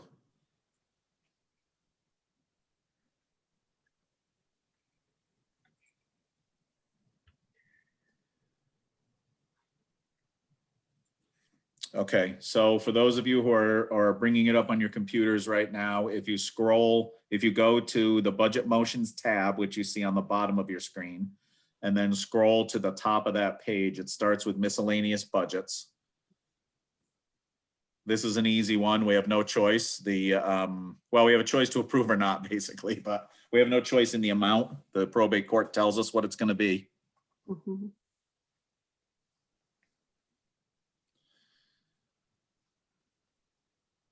I'll get the ball rolling. I move that we accept the budget request for Department 0121 Probate Court Mhm. for the amount of $3,918. Second, All right, Marissa, are you seeing this document also? Because it'll probably be easier for you with the minutes. Yes? Yeah, I've got it copied and pasted into the minutes. Okay, good. Discussion on the motion.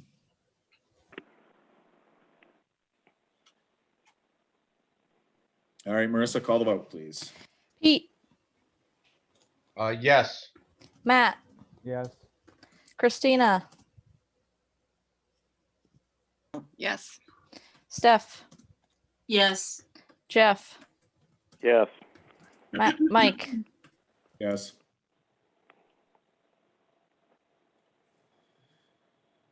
Okay.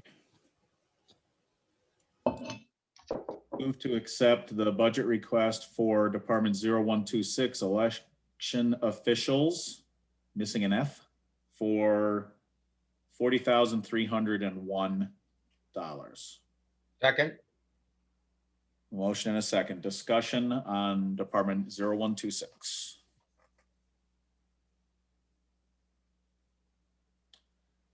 All right, call the vote, please. Steph, Yes.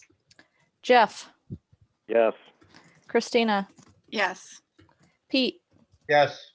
Matt, Yes. Mike, Yes. All right.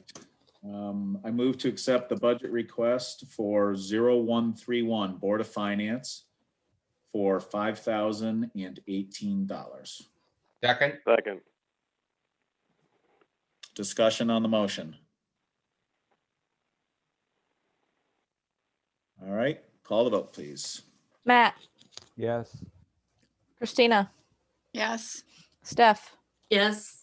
Jeff, Yes. Pete, yes. Mike, Yes. Okay. I move to accept the budget request for Department 0132 Treasurer for $33,180. Second.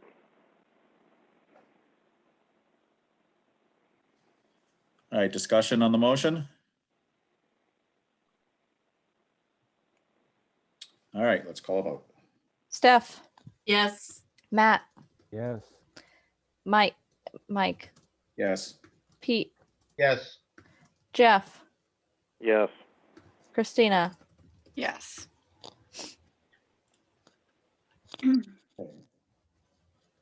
Move to accept the budget request for Department 0133 Auditor for $34,800.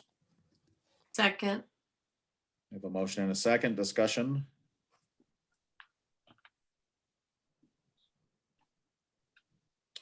All right, let's call a vote. Christina, Yes. Jeff, Yes.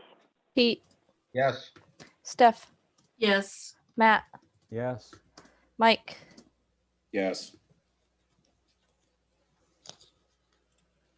okay, All right. That was auditor, right? I'm making sure I'm crossing them off in the right order here. mm-hmm. Okay. I move to accept the budget request for Department 0135 Board of Assessment Appeals for $1,346. Second. Discussion on the motion. All right, let's vote. Steph, Yes. Pete, Yes. Jeff, Yes. Matt, Yes. Christina, Yes. Mike, Yes. I move to accept the budget request for Department 0161 Conservation Commission for $1,500. Second. Any discussion on the motion? All right, let's vote. Pete, Yes. Matt, Yes. Christina, Yes. Steph, Yes. Jeff, Yes.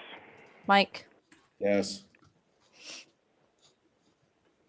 Okay. Move to accept the budget request for Department 0171, Planning and Zoning for 129, $129,626.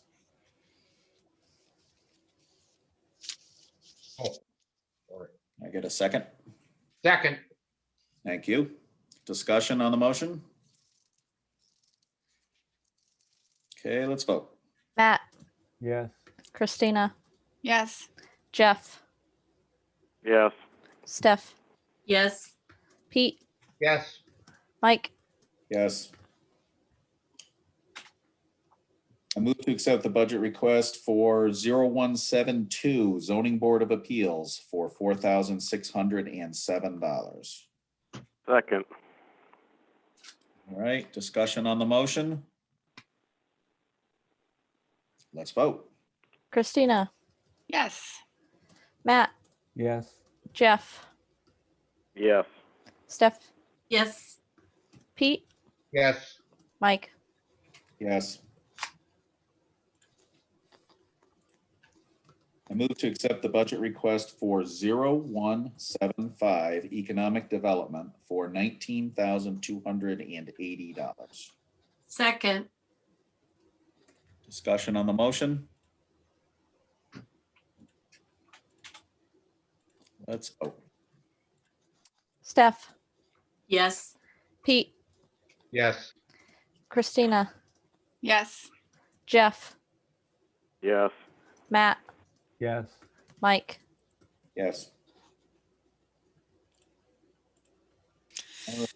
I move to accept the budget request for 0176 Inland Wetlands for $2,000 even. Second. Discussion on the motion? Let's vote. Jeff, Yes. Jeff, Yes. Pete, Yes. Christina, Yes. Matt, Yes. Mike. Yes. Sorry if I stepped on Jeff on that one. That's fine. I'll switch to Stephanie. All right. Next section is emergency services. I move to accept the budget request for 0221 ambulance grant for $550,535. Oh, you just access them with white, is that what you mean? I'll second. We have a motion and a second. Discussion? Yes. Pete? All right. I am fully aware that our ambulance personnel act as first responding firefighters, and we get that that bonus from that. And that I also understand that Fund 17 does not fully compensate us for the ambulance services in our town. Union, we are providing ambulance services to the town of Union for Fund 17 funding alone. I really want to approve this line item. However, I'd really also like to see the Board of Selectmen go to the board, the town of Union, and see if we can't recover some of those funds. And so I'm going to be making a motion that we do that following this, if you don't mind, Mike. I think we so may that- have some good information for you on that. So we'll Right. put that conversation on. Finish what you're saying. I'm sorry. All right, so I think I'm going to make a motion to that effect following this. If you could just give me a brief moment before you make the next motion.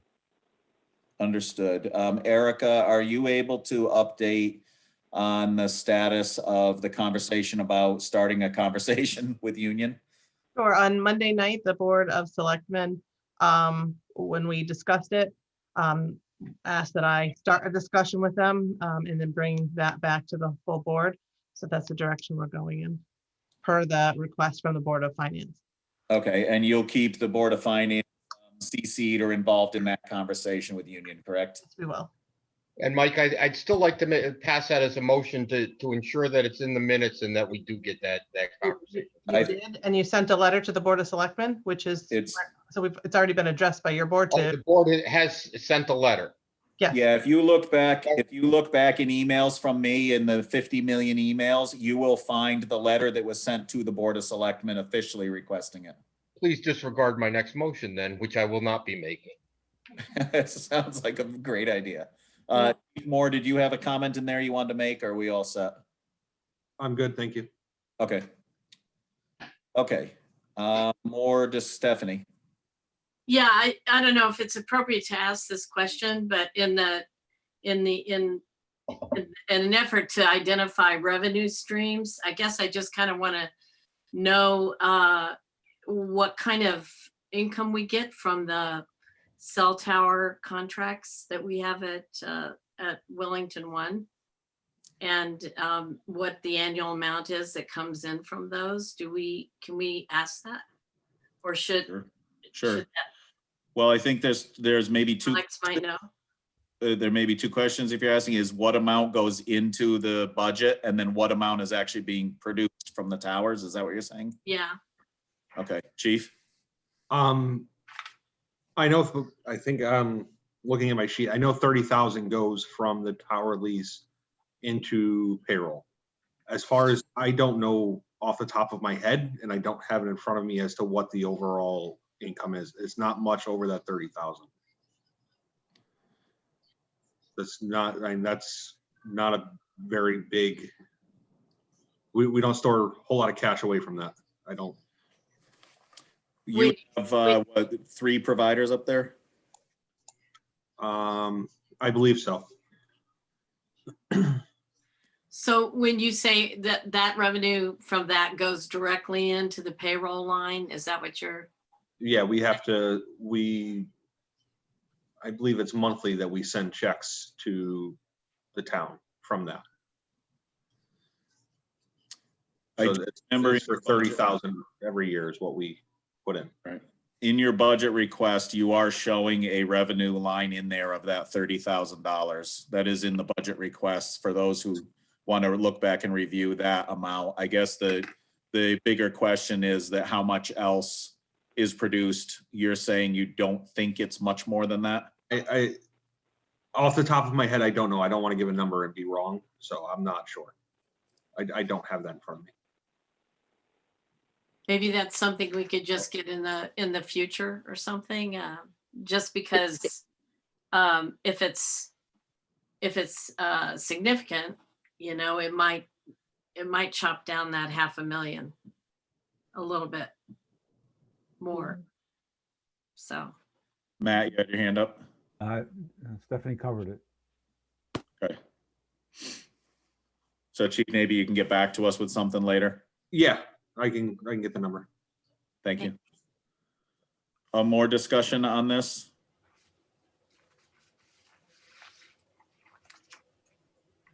All right, let's vote. Christina. Jeff. Yes. Matt. Yes. Stephanie. Yes. Pete. Yes. Mike. Yes. Okay.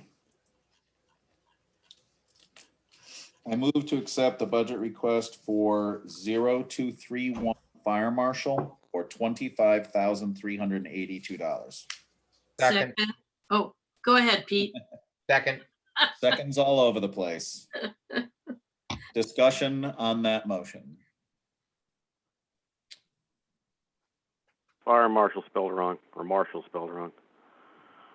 I'll fix it in minutes. Mash Rochelle. Any more discussion? Let's vote. Matt. Yes. Christina. Yes. Pete. Yes. Jeff. Yes. Stephanie. Yes. Mike. Yes. Okay. Okay, so I just want to point out for this next one, this is the combination of the two fire departments. They're the same department in the budget. So this is the Willington Hill Fire request and the Willington Fire Department 1 fire request, not ambulance, obviously, because we just voted on the ambulance payroll, just for clarity. I move to accept the budget request for Department 0232 Fire Protection for $304,770. Second. Motion and a second. Discussion? Yeah, Mike, can you just give me a minute to find the budget? I did have. Yep. some. Seeing as how it's a combination of the two. Yep. I'm gonna have to do some quick math here, and I apologize. If we had these numbers a little sooner, I probably could have had it. I will help. I will also help find it ASAP. I found it. I just have to do the math now, and that's how do they say, not my forte. So,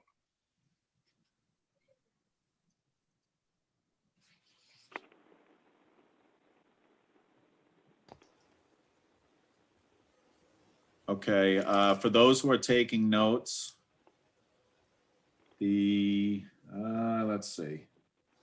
The Willington Hill budget request from Chief Snyder was, hang on, am I in the right budget here? Yep.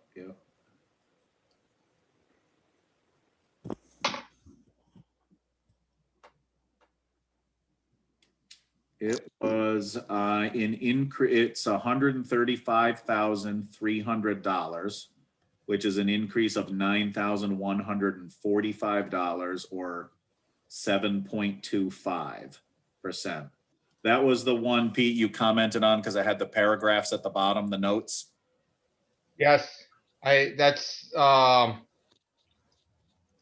fortunately for that chief, not the one I'm looking at.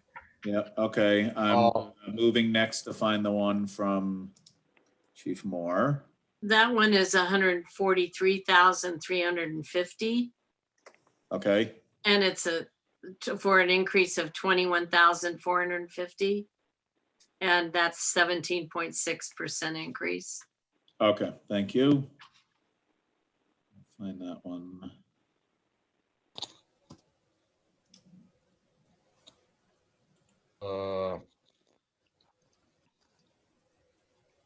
Okay, yep, I've got that one also. Pete, you still working magic in your head? Yeah, I just lost the number that I need. I'm sorry. Okay. Other members, while Pete's working on that discussion?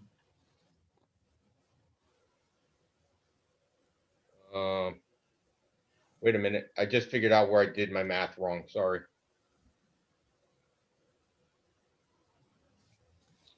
I'll fill a little bit of dead air while Pete's working.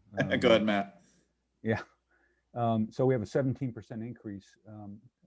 Some of that I think is fixed costs and with no enhancements. However, there was a couple lines in that budget that I remember, especially having to do with telephone services. There were large increases, and I think a little trimming might be advisable. Pete, do you have your number? Not quite. Hang on just a minute. Okay, I can do this,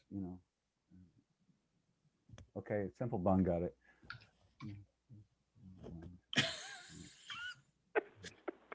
I think. Anyways, Matt, I think you need a light and some what I'm shadows. attempting to do is and Chief Moore is not going to be happy with me.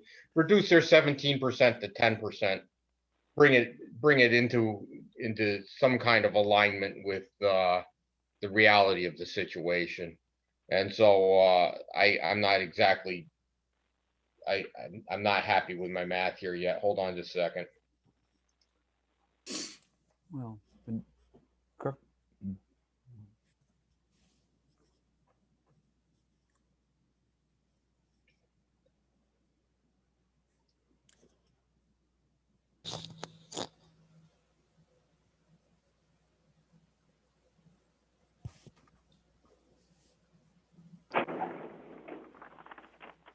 Yeah, I'd like to reduce that line from 304,770 to 269,390.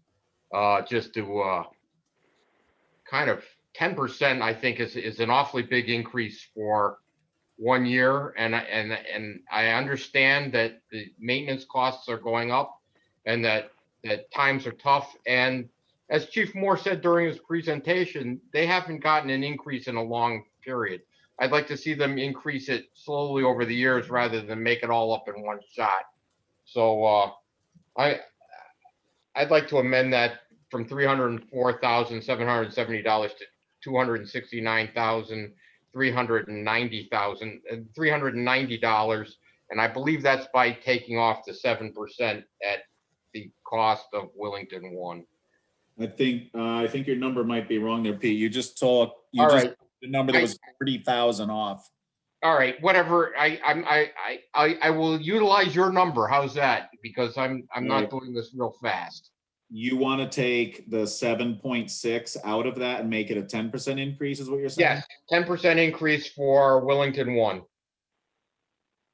Okay, let's see. I'll second that I motion. think you want 295,150. I'll go with you, Stephanie. How's that? Okay, so, Well, so we that have a takes it motion. down. All right, I mean, that takes it down 9620. Isn't that 10%? I don't want to take it down 10%. I only want to take it down to 10% increase. to 10%. Okay, sorry. Yeah, I know. I don't want to take it down 10%. I want to take it down to 10%. All right, so we have a motion with an amount right now. So if Yes. you're going to change it, then this motion would need to fail. Okay. Let's Is there let's more vote on the discussion on the motion. current motion? Is there a second? Yes, there was. There was a second, Oh, yes. sorry. Yep. Okay, so let's vote on the current motion, which is to fund the full request at 304,770. Marissa, go ahead and call the vote. Matt? So this is funding at the current amount on the screen? Yes. No. Correct. Christina? Oh, Is that a no? yeah. Oh, yeah. Okay. Jeff? No. Pete? No. Steph? No. Mike? Going to abstain. Okay.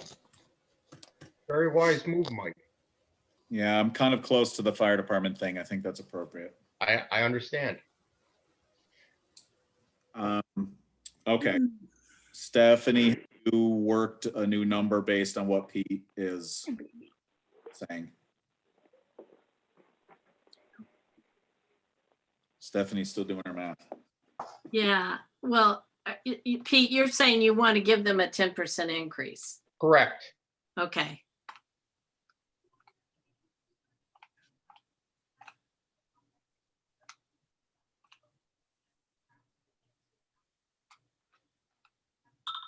Let's see.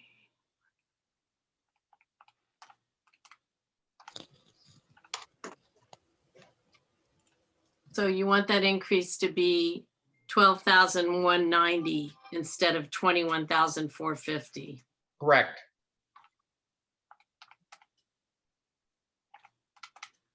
For a total of 134.90. Yes, that matches my math. That you got about 20 minutes ago, right? Going with Donna. Okay. So here's the question of process. Yeah. Can we split Department 232 into 2 votes? Donna, do we have to approve the entire department as 1 vote? Or can we split the 2 subsidiary? Because I know we don't have line item. Okay, so Mike, there's 4 line items that make up 232. It's Yeah. Willington 1, Willington Hill, the AEDs and dispatch fees. So I think if you make your request for 232, well, 295, 510, Wait a minute. Hold up, Reduction. Donna. Is the AEDs and what's the other line? The dispatch Dispatch. fees. Okay, if we need to take the AEDs and the dispatch fees out of that, if we're going, and then make it 10%, because those need to be funded. Well, the I'm- 10% was applied just to Willington 1. So it wouldn't Yep. affect the AEDs or the dispatch fees. Right. It doesn't affect those two. So I think that you need to vote on the total. And we could just say with the reduction, Yes, with the reduction coming from Willington 1. okay, Okay, all so right. can you give us a number, Donna? Yes, the number is $295,510. Thank you.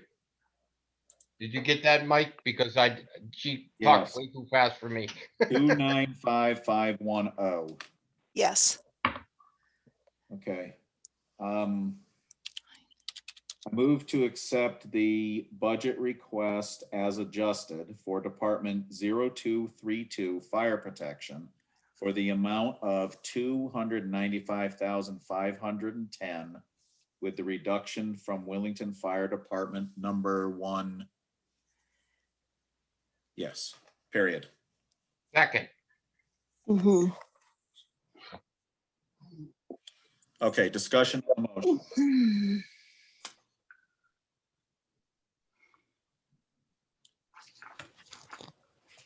All right, let's vote.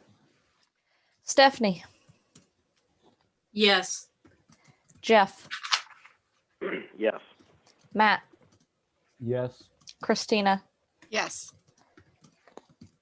Pete, Yes. Mike. Abstain. I'd like to take just a moment, Mike, and tell Chief Moore that we really appreciate the services of Willington 1, but 17% was just a little high. And that we'd like you to see you add some of those prices back, some of those costs back in the next budget year. But in a COVID year, that the 17% was just a little too And far. trust me, we understand the hard part is pretty much all of that is fixed costs. So Yeah, what we're taking out of is protective clothing and or maintenance. Yeah, we do understand that it's a very difficult decision for you to make. Thank you. Thank you, Chief. Okay. I move to accept the budget request for Department 0234 Emergency Management Director for $7,047. Second. Discussion?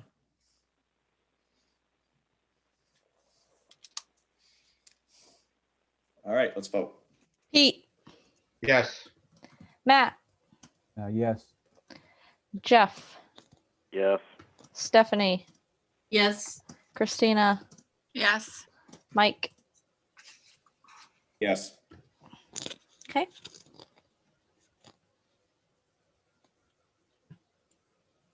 Okay, we are moving to the next group, which is known as to and from other funds. To and or from. I move to accept the budget request for 0512 Rec Commission for $83,534. Can I get a second?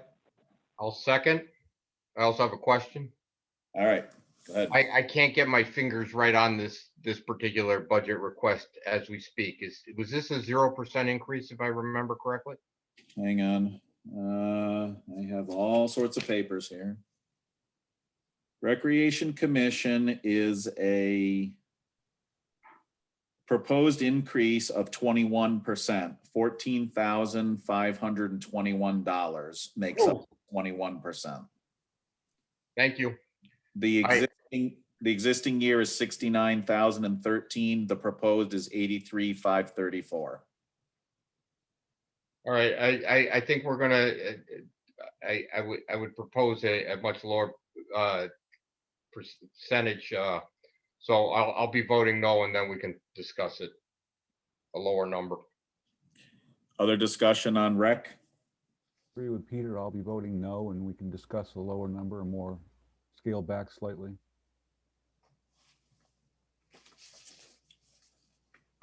Other board member discussion on the motion?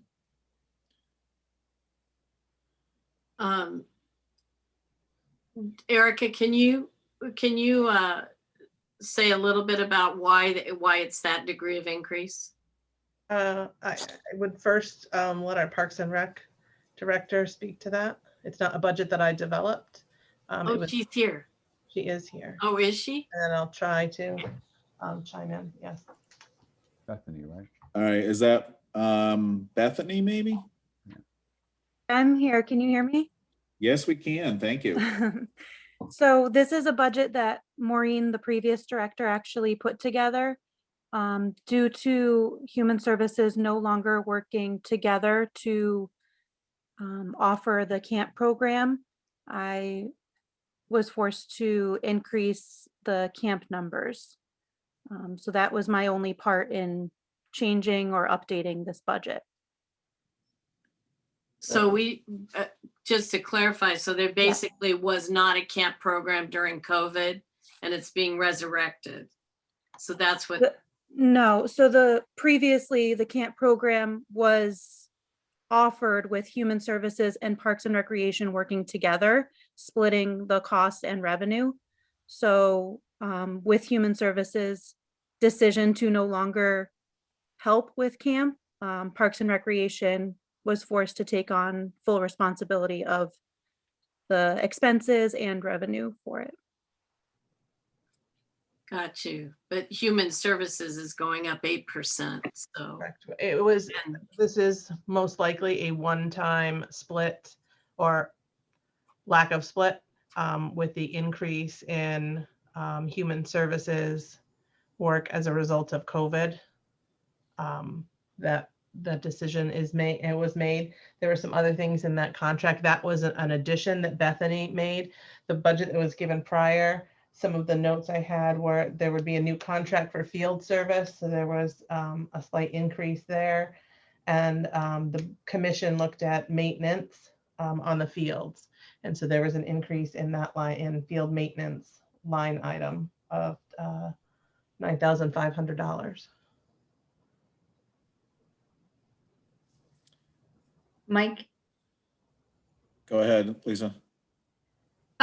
So Bethany, do you know how much the camp was through Human Services in 2018, I think? The summer of 2019, maybe? No, yes.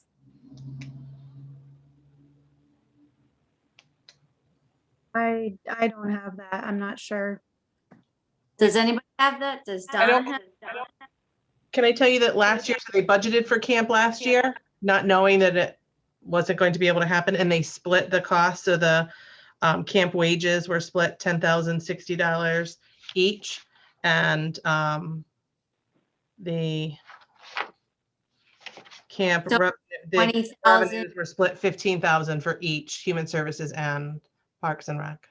So are you saying that the budget for camp, the budget for 2019, there were kids that went to camp in 2019. There was no camp in 2020. So the camp for 2019 was what, like, what was it, 20,000? 25,000, it sounds like, right? Yeah, it was split. So each department had half. So what would that be together? Can you tell me? In 1920, 7809. So 15,618 was what was budgeted then. Summer camp wages have gone up with the increase, step increases in minimum wage. Yeah. And so you'll see slight step increases in this. And that makes up the difference of 5,000. And that's what Bethany is proposing the 20,000 to be. Yes. So it's not that there's a opportunity, or the opportunity cost to buy the shift is getting more money to camp. It's just shifting the money to one budget. Thank you. Got it. Other discussion? Christina? Well, this is, I guess, a question for Bethany, but if Human Services is shifting the money, are they, wasn't there people who helped from Human Services too? So would you need to increase it to pay for other staff to help?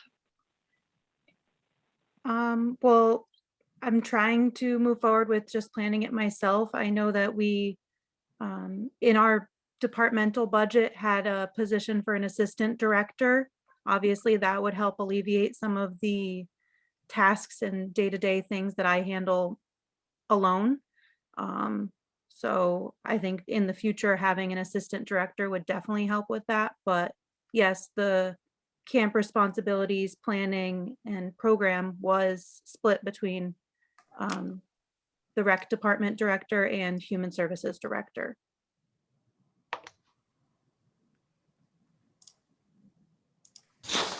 Mike? Sorry, you're gonna have to do that yourself. Stephanie, go ahead.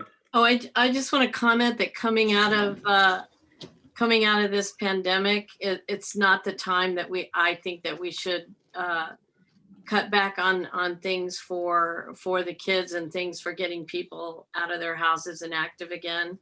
It's one of those examples where 21% looks like a crazy number until you ask these questions. And I think I just want to speak up for it, because I really think this is exactly what we want to be doing after the year we've been in. Okay. Mike? Christina, go ahead. Well, I was just gonna basically say what Stephanie said, and the 21% is affecting this line item, but really, if such a big cost was shifted off of human services, I'm curious why that line item is up 8%, but so. I think there was cost and revenue both shifted. So Okay. so rec is taking on more cost, but would also take on more revenue. Yes. Pete, were you calling out a question before? Yeah, but I can't, I'm sorry. What was the original number on recreation from last year? 69,000. I'm sorry, two people spoke at once. Hang on, let me, It was 69,000 last year, and this budget proposes 83,500. Do we know if the governor is going to be lifting for summer camp? We haven't gotten a word yet on that, have we? Yeah, I was just gonna ask that, Pete. He said, hold on, we'll be, plan for normal summer camp and we'll give you guidelines soon. The reality is his executive orders will expire before that. So most of what they'll put out will just be guidelines as opposed to directive like last year. So the executive order will be lifted. Yeah, unless something dramatic changes. Right. And that means the waiver gets lifted too. So right. Yeah, right. It's what Eric had. Yeah, you're right. Okay, I've got a question. His last word was plan for normal. I don't know that we just go right back to normal, so we'll see. Mike, I have a question. Hang on, I've got a question. I'm trying to get one in here. Bethany, sorry, bring you back on here. According to your budget submission, it looks like you have about $67,000 in your fund balance. Is that correct?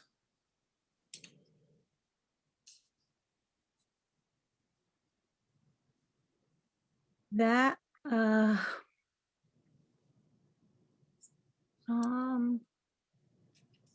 According to the sheet you submitted, it looks like there's 4 funds called off-budget accounts, and the largest one is called undesignated for Parks and Rec, and it has $55,532.62 according to the sheet you sent in, which was, of course, back in early February. So I'm not sure, if those numbers are exactly right now, but.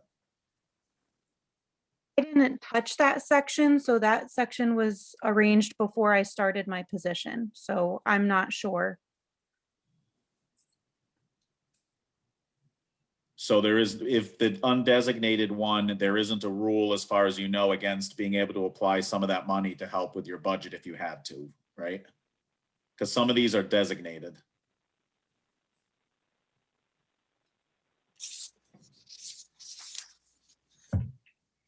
I'm not sure.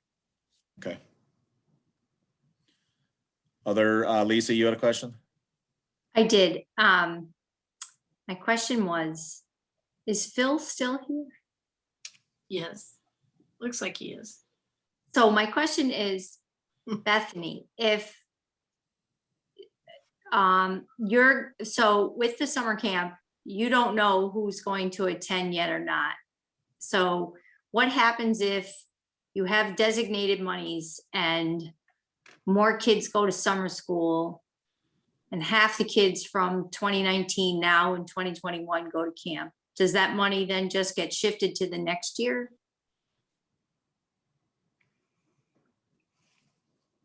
You don't know, or do you know? Donna, does her fund carry over? Would it carry into her? Oh, fund yes, balance? her fund carries over. That's what Lisa's asking. Yeah, her fund carries over. She started with a fund balance of 18,000. I don't know where it's going to end up this year, but Okay. last year she ended with 18,000 in fund balance. Okay, so if the kids don't all come, then it gets shifted over year by year. Because I was just thinking that some kids are gonna wanna enjoy camp and some kids maybe, I don't know, Phil, are you gonna have summer school? That's the question I was gonna ask. Because of COVID? We're working on it, and some of it depends on the roof project because we can't have kids in the building, Oh. so it may be. Okay. Good point, thanks. Donna, this is Brenda. Could you tell me what the fund balance is? Brent, go ahead, Donna. Fund balance on the special revenue funds is the money that is left over at the end of the year. It carries forward to the next year. So fund balance is an accumulation of operating surplus in the fiscal year.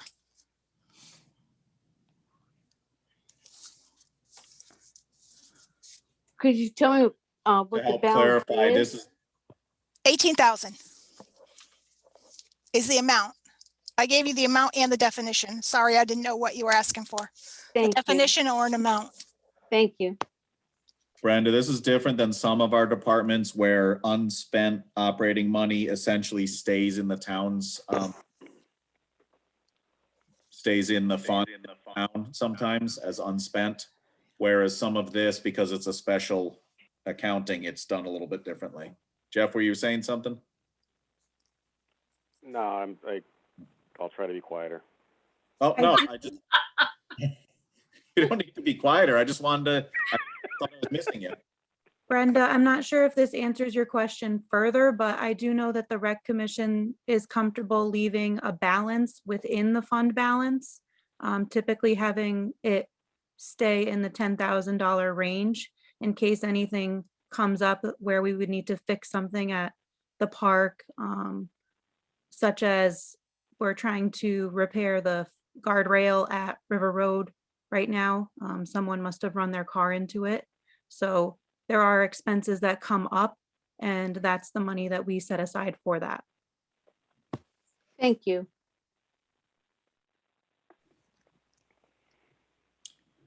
Okay, so more discussion, questions? I'd just like to say one thing. I understand where the increase is coming from. I don't want anybody to think that I don't. However, I just move that we limit Willington Hill 1 to 10%. Fire departments are an essential service. They stayed open full-time and full service throughout the COVID.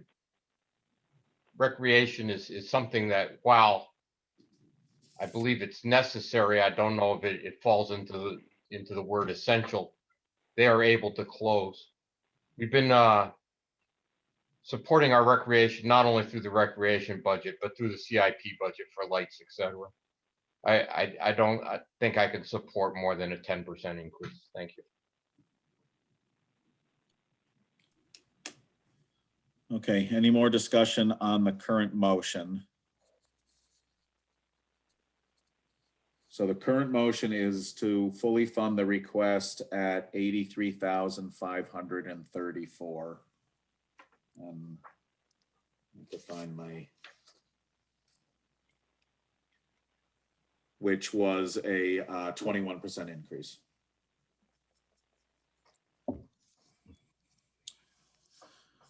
Okay, Marissa, call the vote.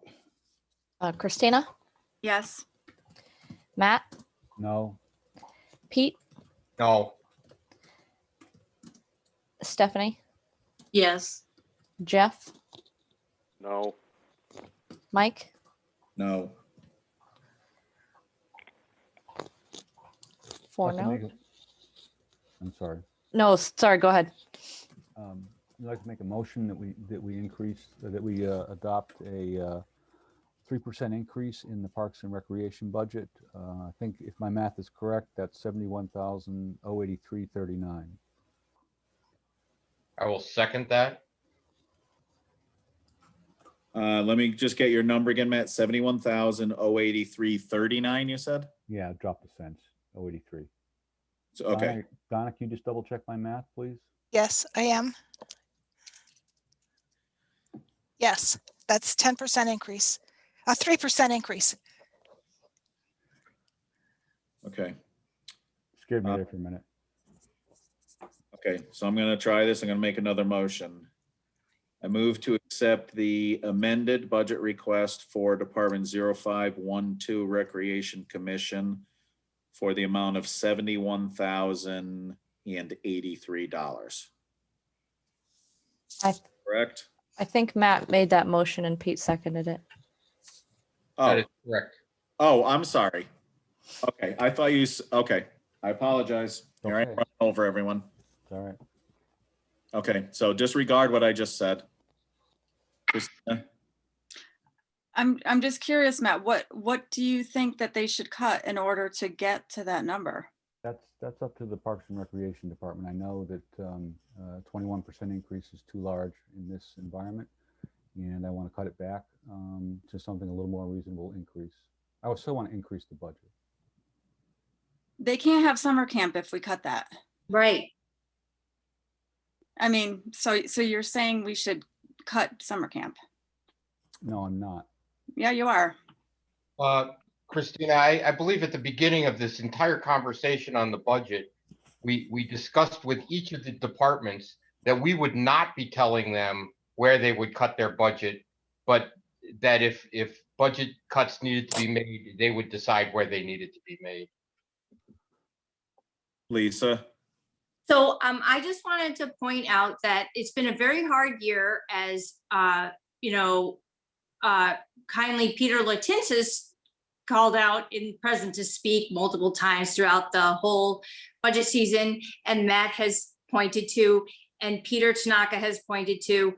And summer camp is an opportunity for parents who have been struggling the whole year to get back into the workplace and have their children get back to some sort of normalcy, which is very important for the mental wellness of everybody in Willington. And I would like to argue that children in Willington are essential, and just as essential as the fire department. So that's my 2 cents. Thank you.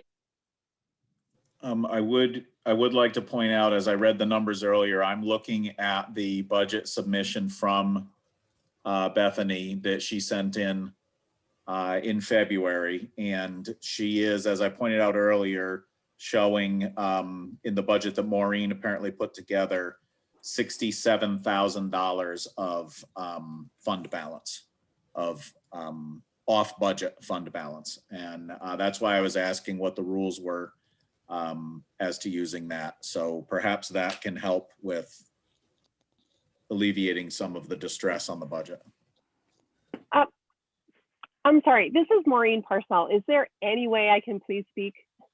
You may speak, Maureen. Please do. Thank you so much. Bethany, I'm sorry, I don't want to step on your toes, but I just want to clarify the fund balance.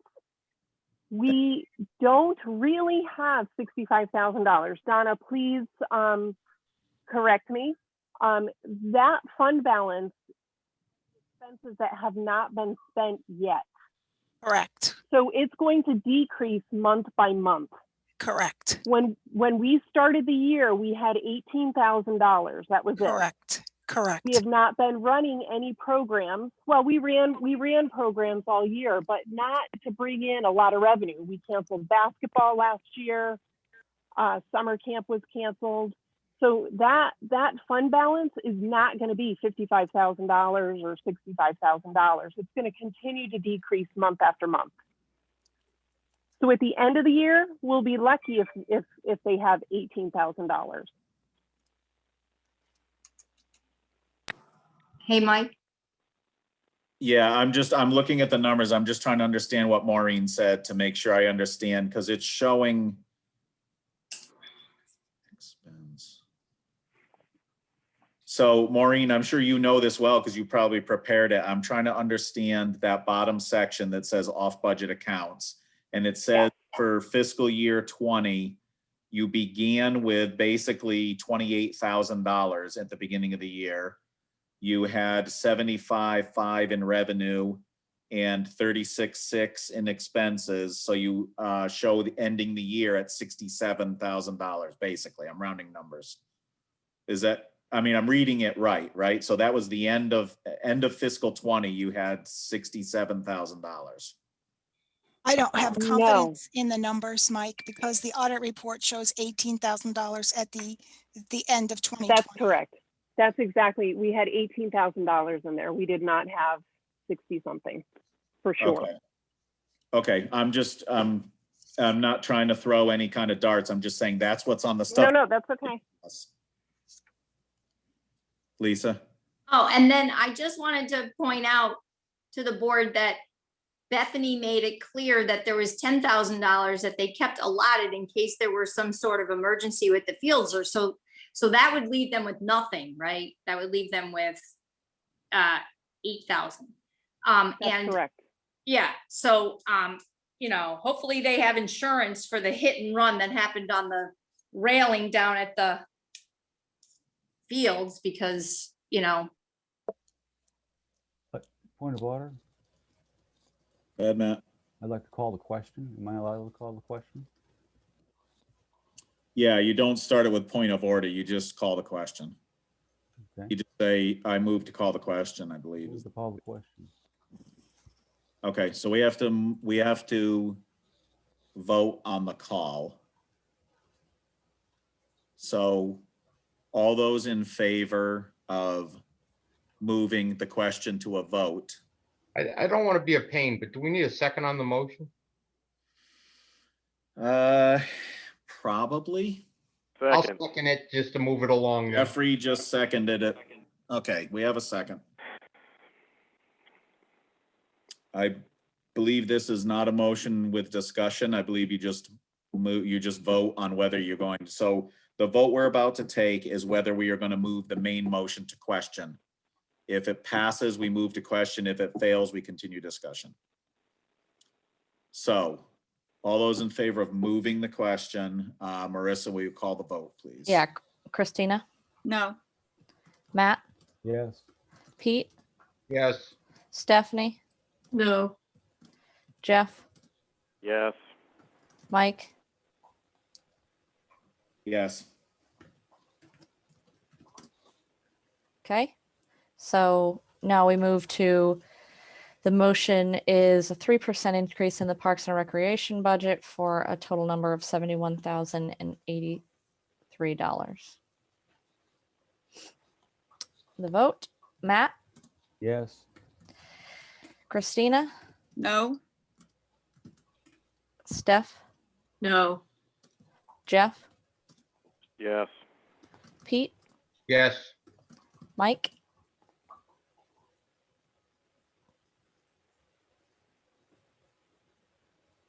Mike, No.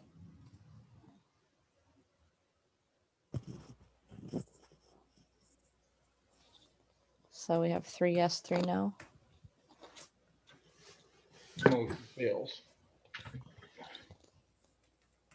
think at this point, it would be a good idea for us to dispose of 3% because that's not going to move and move on to something else. Someone else make a motion. I just want to ask a question because I don't know that I have the right numbers in front of me. If to even just cover salaries plus the the cost of camp that got moved over from human services. I think, I don't know what the percentage would be to actually cover that, but I don't think that that with 3%, we were even going to cover that. So I don't know if Donna has the right numbers. I have an old run, so.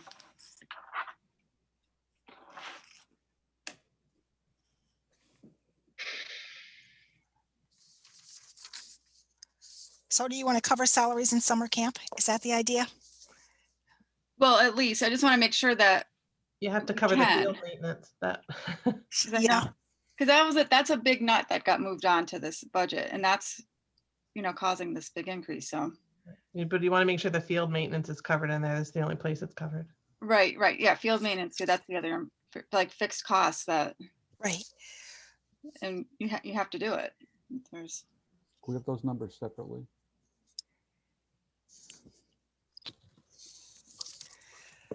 Okay. Matt, what was it you just said? Can we have the numbers for field maintenance separate from salary? Yeah, I costs? think Donna's working on that now. Okay, so here's the thing. There's just three basic categories of expenditures for Parks and Rec. The administration part, the field maintenance part, and the summer camp part. So the administration part, which is the wages, that's 73,000. Then there's the maintenance, the River Road piece of it, that's 19,000. And then the last piece of it is the summer camp, which is 36, almost 37,000.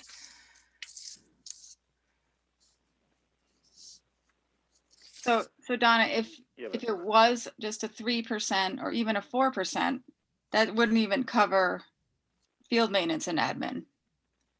It wouldn't. The 71,000, it would just about, it wouldn't even cover the administration. Right. So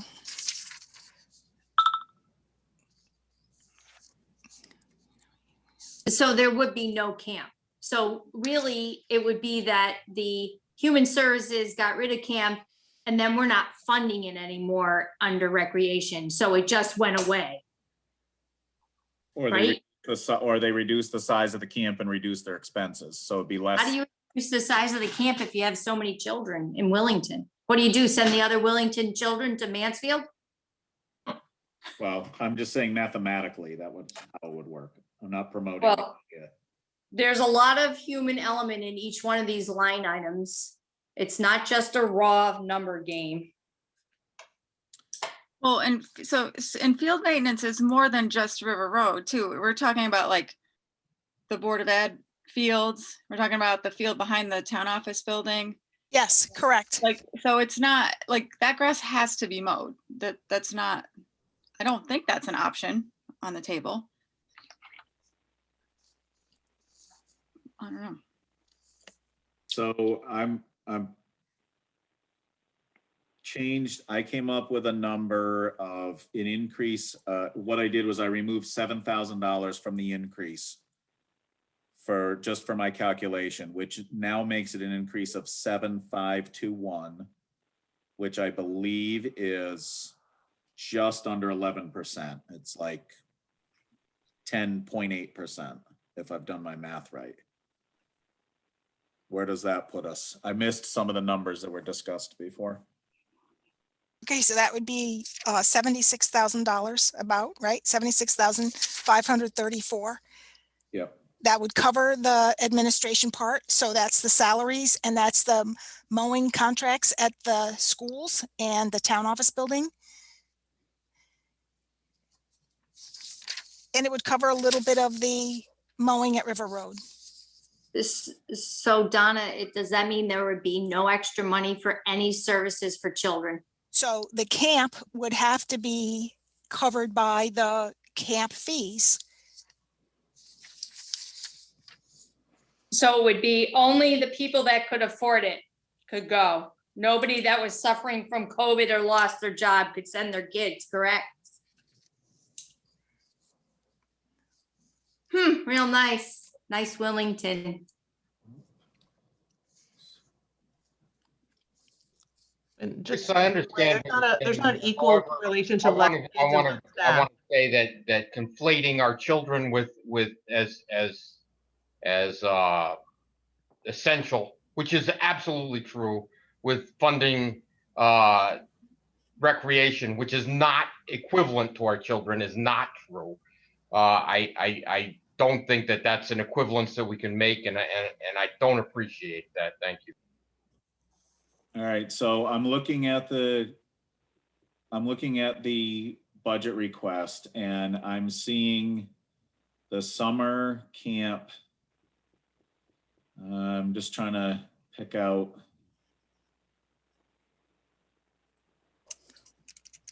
Summer camp. 6. So it looks like the summer camp is 54,000. Oh no, summer camp wages are 36,400 basically. Yep. And lifeguard wages is a different one, and summer camp expenses is 4,800. So the summer camp basically is about a $42,000 cost, and is projected to bring in 45,000 revenue. I realize that's a projection. So it's projected for summer camp to come out even.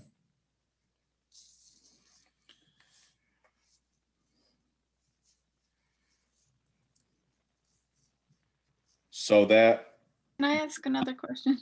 go ahead, Christina. This is more a question for Erica, but with some of that COVID money that's coming in, could that be used to cover summer camp and other programs that are for kids and Maybe.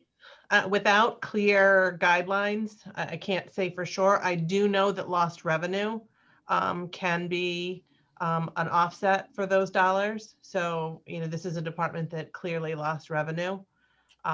So you could look at that, but until we get the guidelines, I'd like to hope yes, but I don't know for sure. And how we'd have to directly correlate it to COVID. I don't think it would be very difficult between the need for people to be outdoors more, the mental health needs of our children certainly are a huge impact. I would make that argument, but until I get the guidelines, we're just not sure. They're very broad guidelines that say COVID related.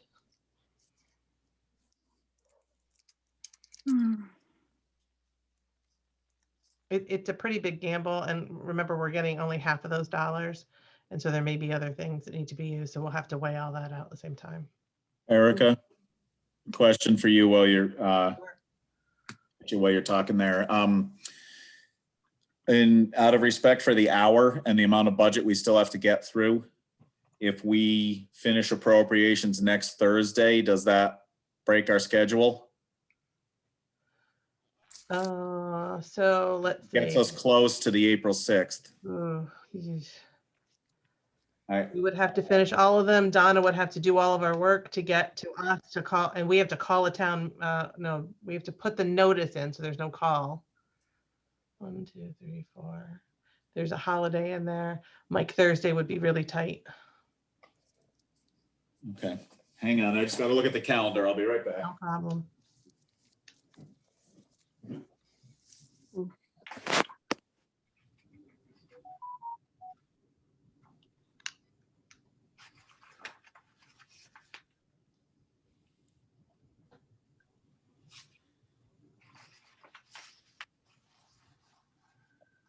Okay.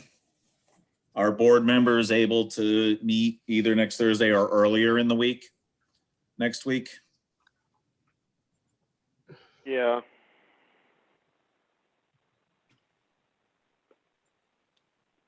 I mean, we went through this last year, so we can. Last year you had a lot longer. Yeah. And a Well, I very know that, different but process. we didn't finish, and I doubt we're gonna, I'm looking at maybe next Tuesday. I'm available. Seeing as how I suggested a meeting next Tuesday, I suppose I should tell you that next Tuesday I'm free. Matt, do you know if you're available on Tuesday? Yes, I am. Okay. Christina? Yep, I'm good. Lisa? Are you available next Tuesday evening?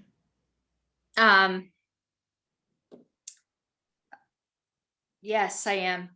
23rd, Stephanie? yes. I'll Stephanie? make it work. I'll make it work. I mean, Monday, Wednesday, or Thursday are better. But if everyone else wants to do Tuesday, I'll make it work. I have my kids on Monday. That is doable. I could do it if everyone else. I mean, we can see if people are available Monday. I believe that there's a conflict on Monday with a separate meeting. There's a Board of Selectmen meeting on Monday. A special meeting on Monday. Based on what we did earlier tonight, there's a Board of Selectmen meeting early Monday. Let's just do Tuesday, Mike. Different. We have an executive session. Okay. Okay, so let's carry on with what we can for the moment here, but thank you everyone for being willing to look at Tuesday. Can we check in with Brenda? What's that? Can we check in with Brenda Abrams On what? on whether or not she's available? Unavailability. She already said she was available. Yes, I am available. Yep. Thank you.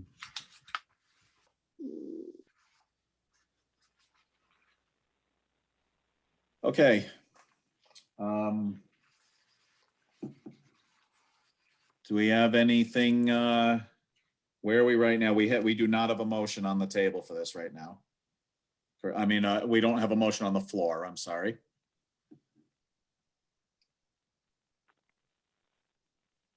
Let's move on. Okay. Can I say Phil? something? Or to more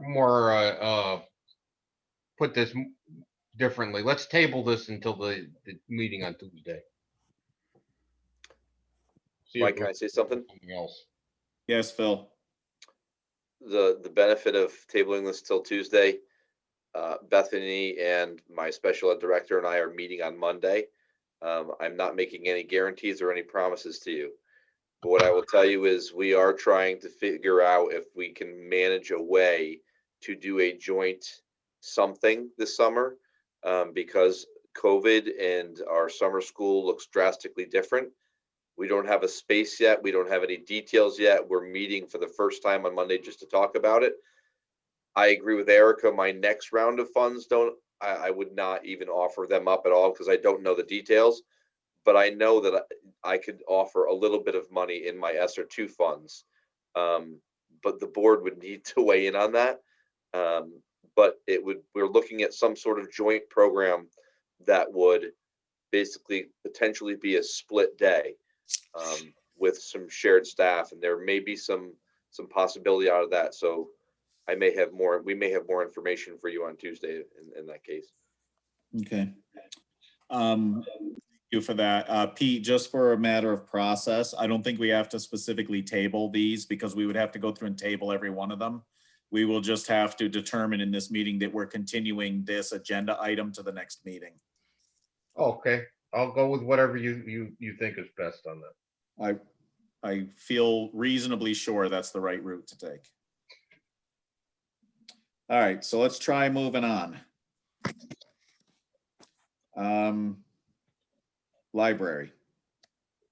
Another fun one. All right, I'll get the discussion started by making the motion to accept the budget request for Department 0517 Library for the amount of $282,246. Can I get a second?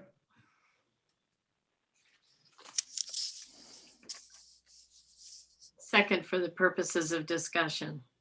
All right.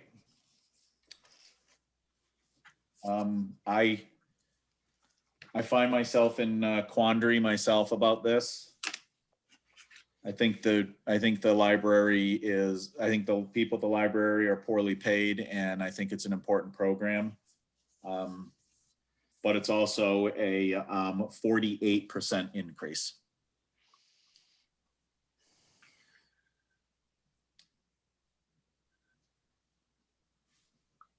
Mike? Yes. once again, for the same reason that I found it hard to vote for the last one, I find it extremely difficult to vote for this one for a number of reasons. So I will be moving a counter proposal following this if it fails. Understood. Other board discussion? This is Brenda. I would also be in disagreement of this, yes. Okay.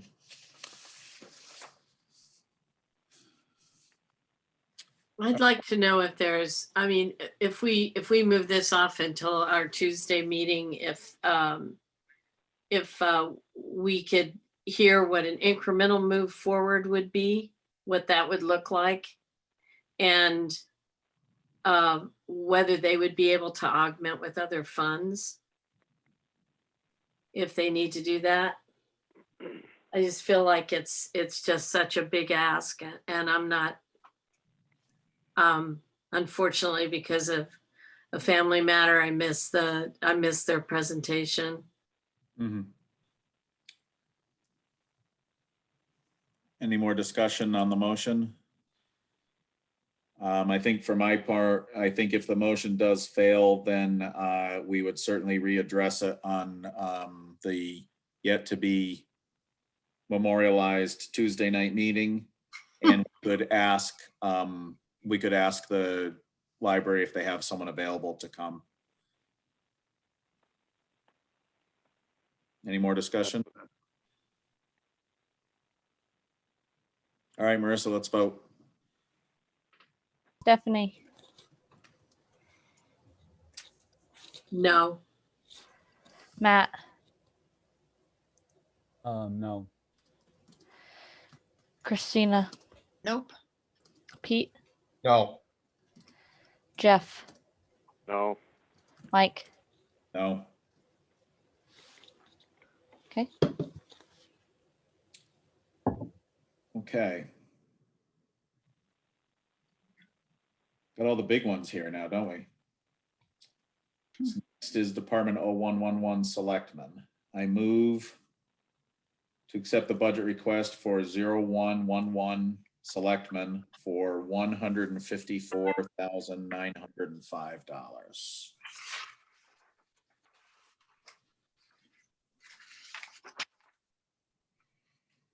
Is there a second? One second. Yes, for the sake of discussion, yes. Okay. All right.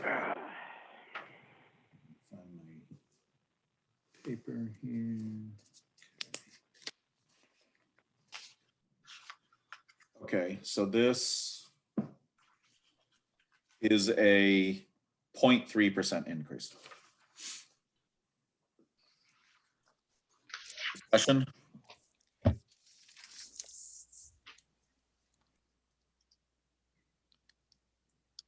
All right, let's vote. Steph, Is that me or Steph? Stephanie. Oh, I thought you were going to use Stephanie. I apologize. I'm sorry. I'm just, pass me and come back. I'm scoping through papers here. All right, Matt, Yes. Jeff, Yes. Christina, Yes. Pete, Yes. Stephanie, Yes. Mike. Yes. Okay. I move to accept the budget request for 0130 accounting services for $213,666.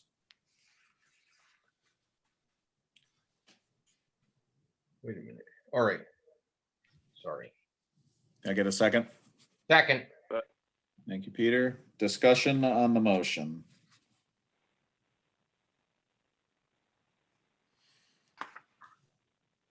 All right, let's vote. Jeff, Yes. Pete, Yes. Christina, Yes. Stephanie, Yes. Matt, Yes. Mike, Yes. I move to accept the budget request for 0134 assessor for the amount of $93,613. Second. Discussion on the motion.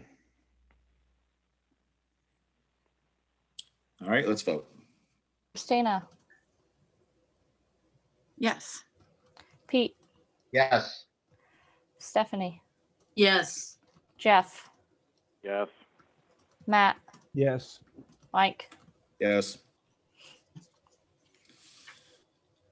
I move to accept the budget request for 0137 revenue collector for the amount of $83,306. Second. This was essentially flat, right? It 0.6. is 0.6% increase. Yeah, 0.6.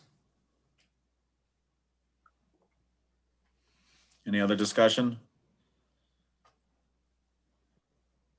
Let's vote. Pete, Yes. Christina, Yes. Stephanie, Yes. Jeff, Yes. Matt, Yes. Mike, Yes. I move to accept the budget request for 0141 Town Council. That's council, not council.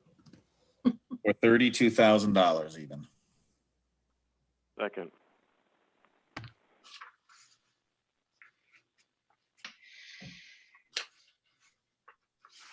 Any discussion? Yes. Is this, what is this for a percentage? Hang on. They're not in the same order on. the 0. sheet. It is flat. Flat. Thank you, Erica. You're welcome. That's the kind of number I like to hear. All right, any more discussion? Let's vote. Stephanie, Yes. Matt, Matt, Yes. Jeff, Yes. Pete, Yes. Christina, Yes. Mike, Yes. All right, I move to accept the budget request for 0151 Town Clerk for the amount of $105,903. Second.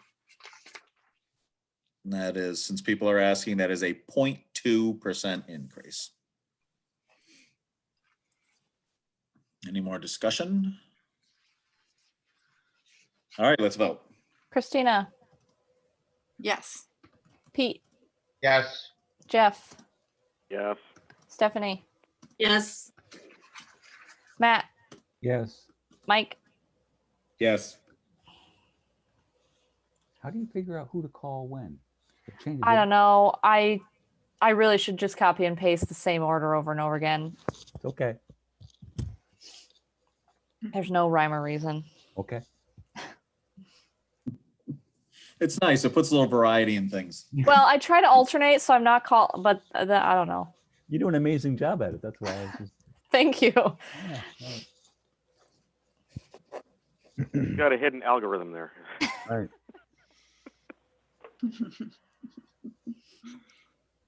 Personally, I kind of like it. It keeps me on my toes and it doesn't make me vote first all the time Right. Or last. or last. Do we have a second for that one? Second. Which one? Where are we at? No, we voted on town clerk, right? Yeah. Yep. So we're good. Oh, sorry. So the next one, I move to accept the budget request for 0181 Town Office Operations for $269,082. Second. Discussion. Percent increase? Let's see. 17.4, right? Yes, 17.4. Yep. Town office, all right, I made notes. Let's see if I can read them here.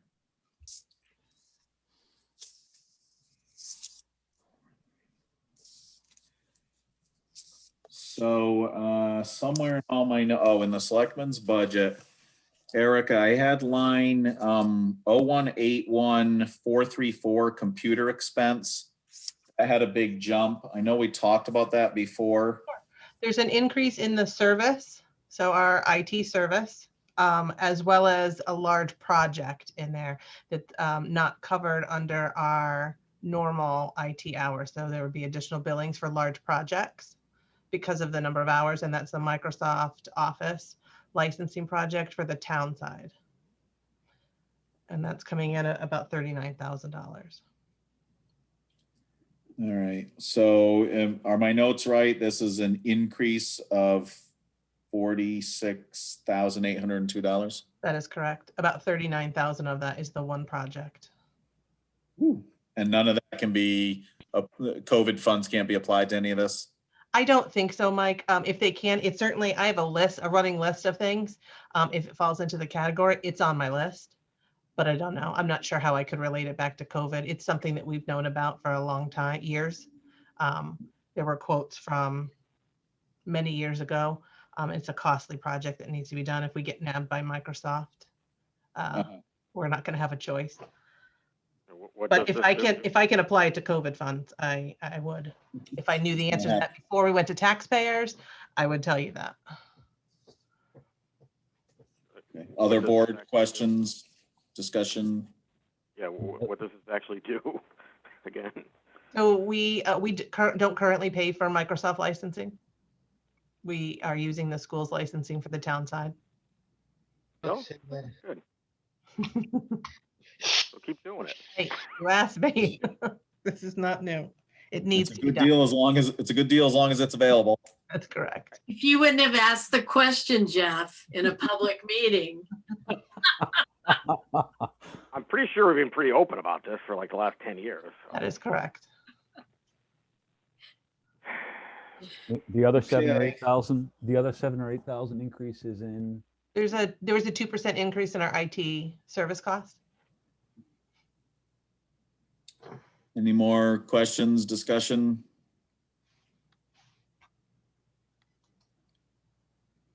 All right, let's vote.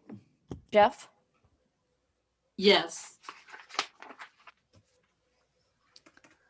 how about Jeff? No. Bill Gates, Matt? no. no, Peter, No, Christina, Yes. Mike, Yes. 3 yes, 3 no. All right, that fails. Mike, may I suggest we put this off till our next special meeting on Tuesday? Okay. I don't know if I need to make that a motion or No, the options would be someone could make a new motion about this line item if they had a different number in mind, or we could just let it lie for the moment and keep moving. we should let it lie and keep moving. The only thing I would say on any of these items that we don't deal with tonight, if there's something that a board member feels they need for information to help make a better decision on Tuesday, please get that to me right away so that I can reach out to that person who submits it to get that answer for us so that we can have the most informed discussion on Tuesday. Mike, may I ask that you forward us the line items that haven't passed tonight so that we can delve more deeply into those? Certainly. I should have kept track and I apologize for not. I am keeping track. I am sure Donna is as well. Yes. Isn't it just recreation, library and town office? Yes. Yes. So far. Do we have a feeling at what point people are going to run out of steam tonight? Well, If they haven't already, you mean?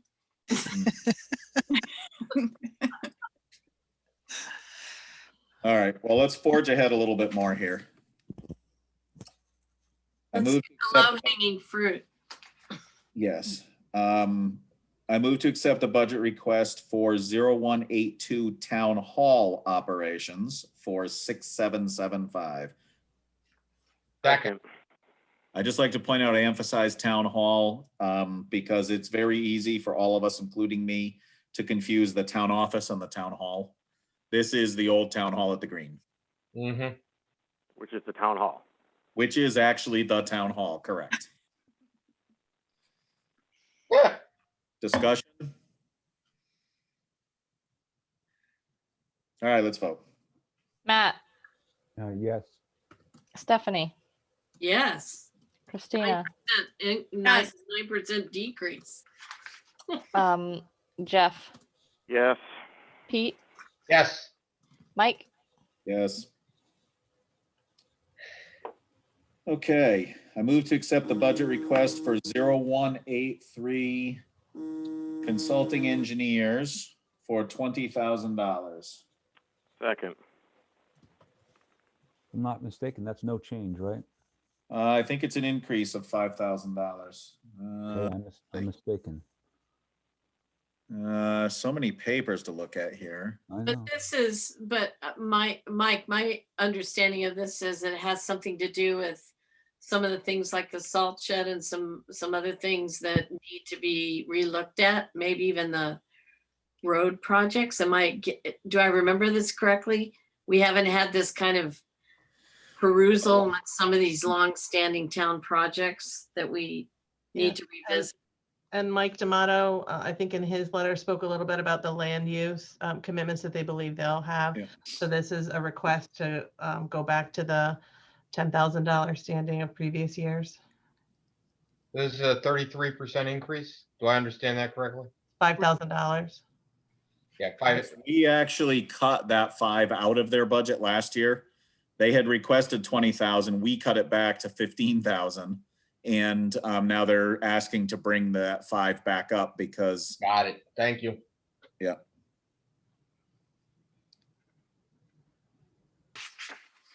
Any more discussion? All right, let's vote. Jeff, Yes. Yes. Oh, did you say Jeff?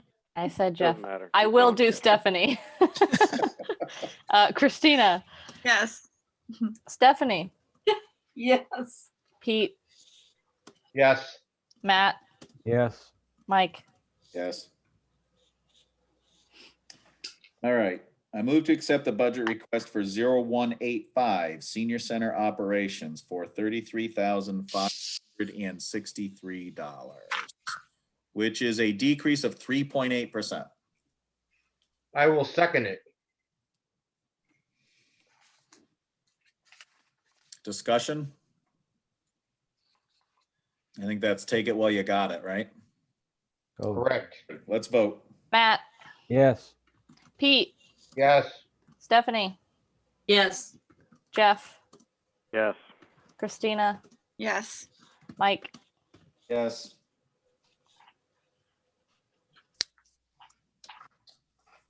All right, hang on.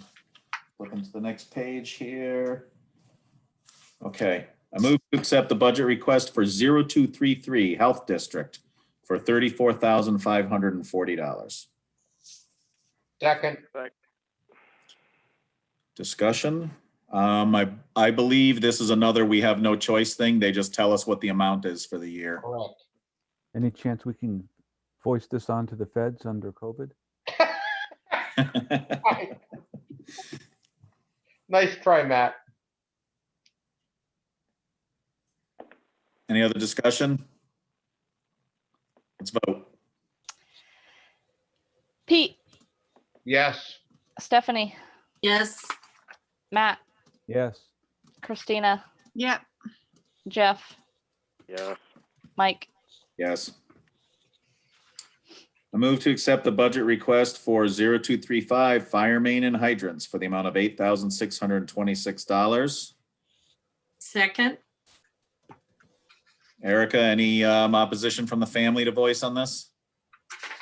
Had his opportunity to come to these meetings. That's right. He knows how to log in. He has no idea how to turn his microphone on, so he's lost. So I will ask for him. Do we have some reports on these fire hydrants? Nope, he said nothing about it. Okay. Any other thoughts, comments, discussion? Let's vote. Matt, Doesn't Pete usually vote no on this? Yes, I will be voting no, but I expect everybody else to be voting yes. Giving Pete's instruction to vote yes, I'll vote yes. Yeah. Christina, Yes. Stephanie, Yes. Jeff, If it doesn't screw it up, I'll vote no for Bob. I thought Pete was putting no for Bob. That's who I vote no for is Bob, so. If you're voting no for Bob, I'll vote yes. okay, Pete. Thank can you, have Mike. two. Yes. Okay. I'll let Bob know you voted in his. Yeah, own. let him know he's apparently the 9th member of the board and he's a voting member apparently. Just this one line item. Yes. I waved to him last night. I got kind of a half-assed hello. I don't know. Yeah, I'm sure he had no idea who It it is was. the crotchety old man no. All right. I move to accept the budget request for 0241 building official for the amount of $50,724. Second, And I believe this is flat. 2.7. Yeah, there was a slight increase. I think we talked about this with the contract with the town of Bolton. Right, okay. Any other discussion? Let's vote. Matt, Yes. Stephanie, Yes. Pete, yes. Jeff, Yes. Christina, Yes. Mike. Yes. All right. Should we take a shot at this one? No, I suggest we table this one. This one will take considerable discussion, and I believe we should table it until the next meeting. So I move thusly. I'll second that. That's All right, well, technically we have a motion and a second to table 0311 Public Works to the next meeting. Can we get a vote on that? Christina, Yes. Matt, Voting to table, yes. Yeah, Jeff, Yes. Stephanie, Yes.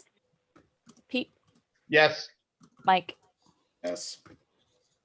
All right, I move to accept the budget request for 0342 Cemetery for $2,000. Second, but we have to spell cemetery right.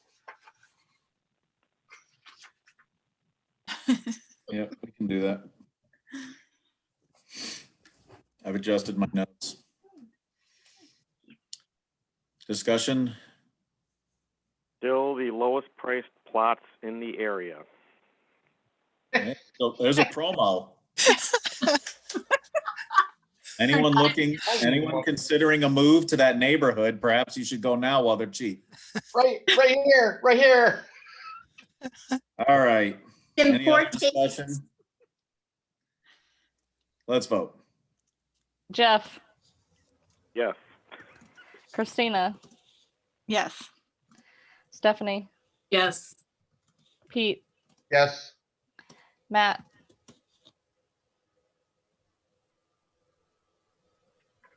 Matt. Said yeah, yeah. Oh, yeah. sorry, I missed it. Okay. Mike. Yes. Okay.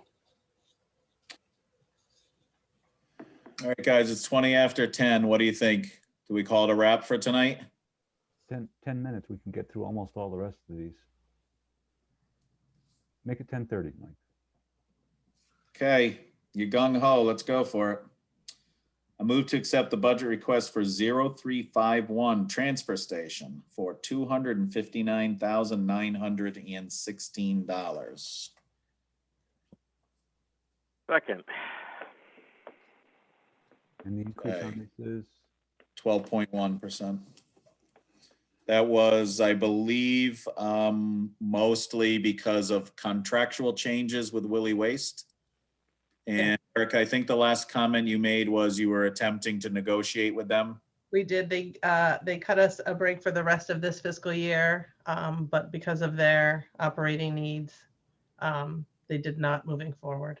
So all three of the increases in this department are contractual, the well monitoring and disposal.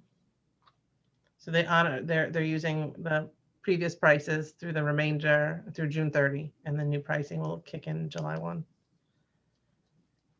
Yeah, and you don't really have much option. No, we don't. They're the only full-scale operator in Connecticut, I think now. Mm. All right, any other discussion?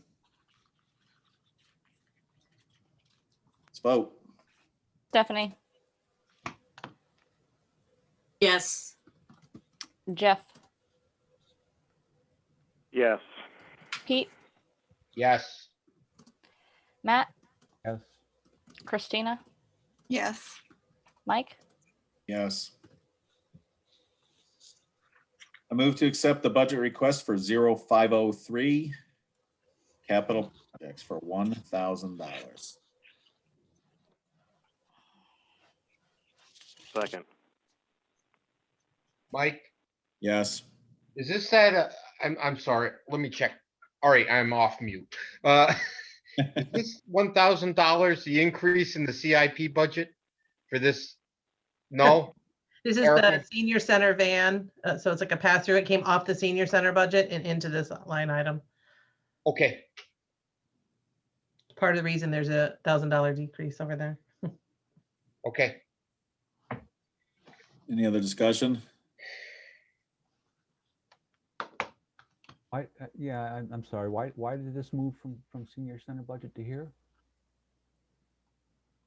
Because it was in the operating budget and it's really going into a capital project. Their van fund is a capital project. So just to correct the accounting, I moved it to a capital project. Thank you. It's the legitimate and above board way of doing the shell game. Thank you. Any other discussion? Let's vote. Christina, Yes. Matt, Yes. Jeff, Yes. Stephanie, Yes. Pete, I think we lost Pete. Mike, Yes. Shall we say motion? Motion carries. motion does carry. Is that, I'm not sure how to list that in the minutes, but, Just, There he is. oh, here he is. there you go. Pete, we just voted Sorry. on 0503 capital projects. Yes. Thank you. There you go. Beautiful thing. I move to accept the budget request for 0504 capital for $91,700. Second. What's the deal with this one, Donna? This is part of the CIP.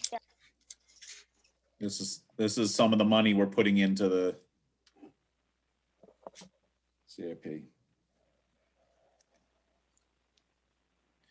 And this is and the percentage change here, Donna, is? That's a reduction, I think, if I remember right, isn't it, Donna? 49% less. Yeah, there you Yeah. go. I don't know where I have it in all my sheets here. Steph, can you just repeat that number? It cut out a little bit. 49.2% less. Thank you. There it is. Okay, yep, top of that sheet.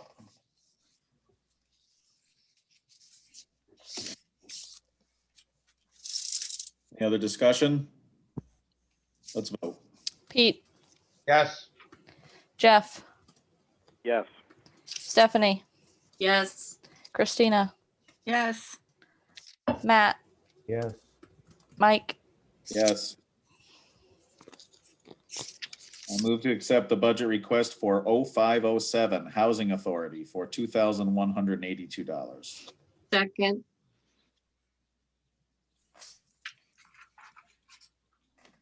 Any discussion?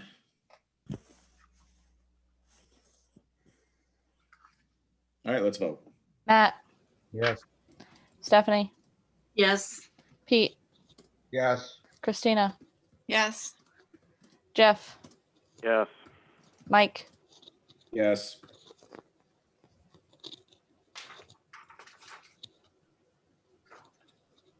Okay. I move to accept the budget request for 0510 accrued sick days for the amount of $10,000. Second. Discussion? This is flat as well, right?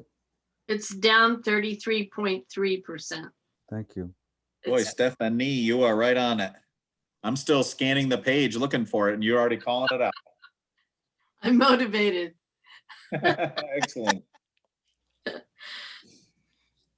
Any other discussion? Let's vote. Jeff, Annie, Yes. Pete, Yes. Matt, Yes. Jeff, Yes. Christina, Yes.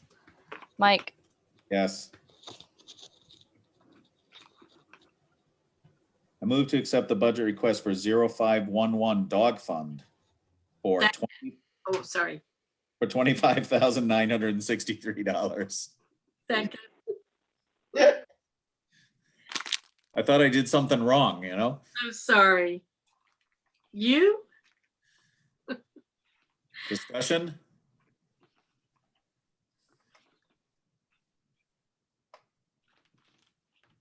Percentage? 0.3 up. Beautiful. All right. Any other discussion? Let's vote. Christina, Yes. Matt, Yes. Jeff, Yes. Stephanie, Yes. Pete, Yes. Mike, Yes.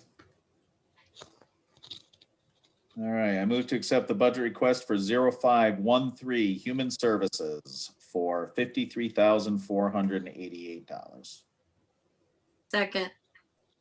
Percentage? It's up 7.9%. Can we table this one until we tackle? Erica, is there hope for federal money on this?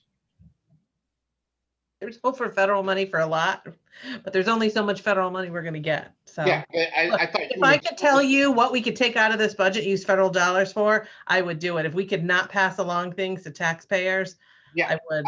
So I there's, understand that, but federal, human services seems to be That's right, it does. prime space for that to go to. it does. We have to look at how you're applying it, though. Salaries for our current staffing, I'm gonna say no. Yeah, I understand. Sort of linked to the other budget that we talked about. I think. That- You're referring to the relationship to that rec budget? Is that what you're saying? Yeah. So maybe it would be a good idea to tackle these two together. All right, well, we have a motion right now. So other discussion on this motion? Well, besides the camp thing, there's a question about, I mean, they moved that money out of their budget. It's going up, I think, largely for some of the new services they've been providing. I'm not sure, but yeah, I think it's a good idea to maybe defeat this and talk about it Tuesday. I would agree with Stephanie. Are we ready for a vote? So we need a no vote here to move it to Tuesday? Well, yeah, we would need it to, yeah, Beautiful. to be a tie or a no vote. Lisa? I was just gonna say, I really think people should really analyze this budget before Tuesday. I think every line item is, I think it comes with a lot. It usually has a lot to do with regulation, so I think people should study it. Any more discussion? All right, let's vote. Pete, No. Matt, Oh, Christina, Nope. Steph, Annie, No. Jeff, No. Mike. No. Okay. All right. Accept the budget request for 0515 open space for $0. I will second. Do we need to discuss this? No, Shall we move to a vote? yes, That's Matt, Yes. Stephanie, Yes. Christina, Yes. Pete, yes, Jeff, Yes. Mike. yes. I move to accept the budget request for 0518 emergency preparedness, also for $0. second, Any discussion? Let's vote. Jeff, Yes. Stephanie, Yes. Christina, Yes. Matt, Yes. Pete, yes, Mike. Yes. I move to accept the budget request for 0811 social security for $86,955. second, Discussion? Yeah, I'm wondering why we're carrying that if we were down to spending 50,000 or if that's low because of the pandemic or something else.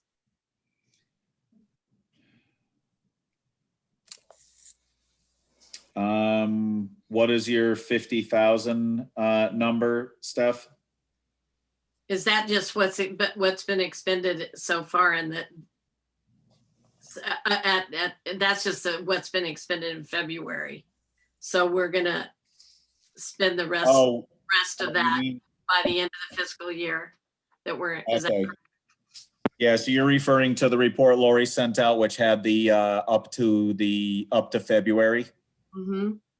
Yes, I believe that was what she was saying, is that's only what's been expended so far in the fiscal year. Okay. It is, this is a budget change of $0 over the current fiscal year. Right. Okay. Any more discussion? Let's vote. Christina, Yes. Jeff,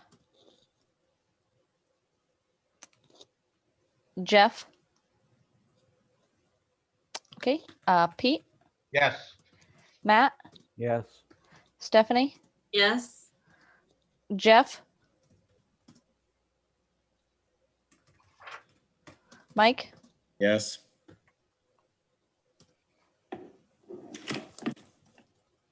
Can you mark someone as non-responsive? Yeah, I'll just write no vote. I don't know. All right, next sheet. I move to accept the budget request for 0821 unemployment for $1,000. Second. Any discussion? I just have a quick question. Why is it that we have a lot? Is this unemployment insurance? We're self-payers. What's that? We self-pay Okay, on insurance, unemployment. So we so don't the know 1,000 of is any, we don't anticipate any claims.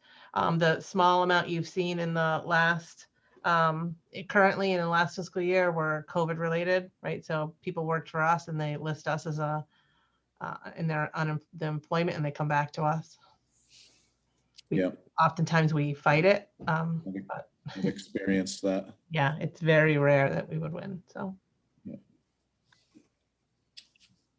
Okay, any other discussion? Let's vote. Matt, Yes. Pete, yes, Christina, Yes. Stephanie, Yes. Jeff. Jeff's raising his hand. Are you voting yes? I'm gonna assume. I don't want to assume that. He must have He lost. lost his audio. Lost his audio. Okay. Mike, Yes.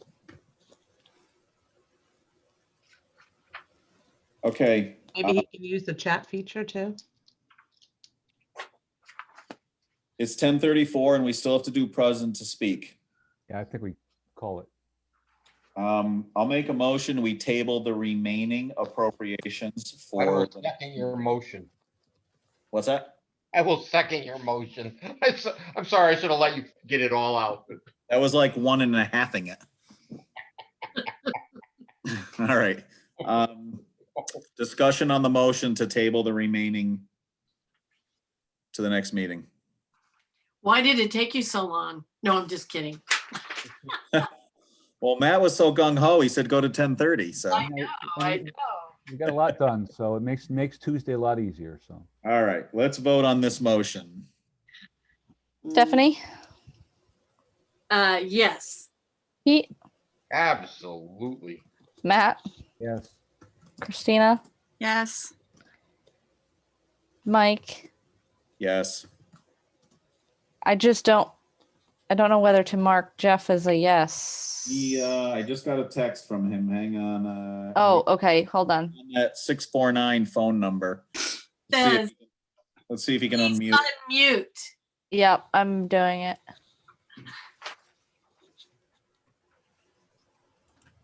So I can't do that from my end. I can just ask him to unmute.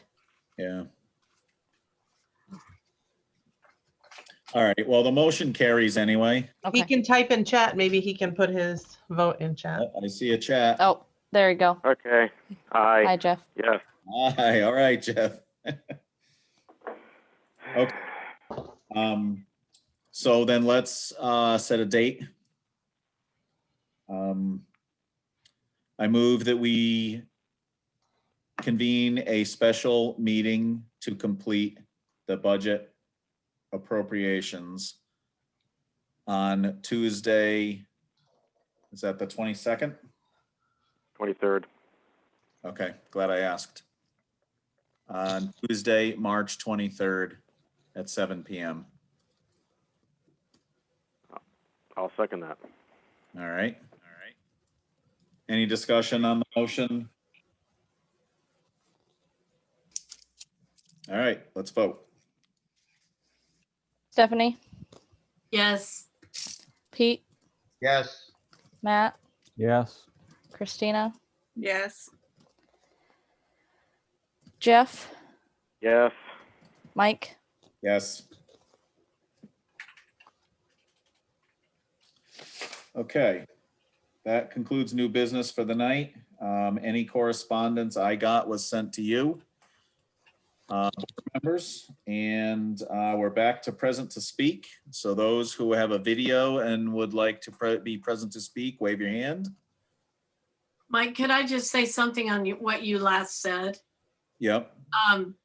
Could we try to keep the agenda kind of clear of non-budget related, or of extras? Yeah, it's going to be a special meeting essentially for this purpose. Okay, good. Thank you. Go ahead, Pete.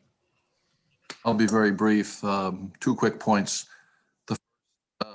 It was extremely disappointing to see the Board of Finance ignore its own budget guidelines that it asked budget participants to go by or follow and increase spending in what is a pandemic and a time of, as I said earlier, great economic distress. I hope that process is reversed in the public hearing and the town meeting. Secondly, I want to speak briefly about the school roofs. I'm a major supporter of this project. I've patiently asked about it for the last 28 months. I was very pleased when it went forward. I was even more pleased when Phil put the team together, professionals to proceed with the project. And what was disheartening tonight is to see all of that undermined by the chaotic way that it was managed. I understand the constraints and that we have no choice now but to move forward or possibly risk losing reimbursement or our timeline for doing the project this summer. It is important for the Board of Finance to act on a project of this size and act like a deliberative body and kick the tires of our financial vehicle, which is, the town expects us to do. And I think the loss of the community's confidence in our boards doing that is far greater loss than even the reimbursement for this project. So because I view the two schools as major assets for this community, I want you to restore that confidence.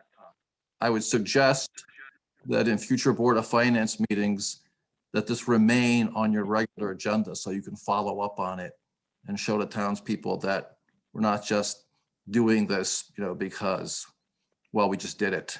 And I would also ask that when you do a presentation to the town at the public hearing, that we have some sort of report or accounting by the Board of Finance indicating that they understand and are managing the financial backing for this process.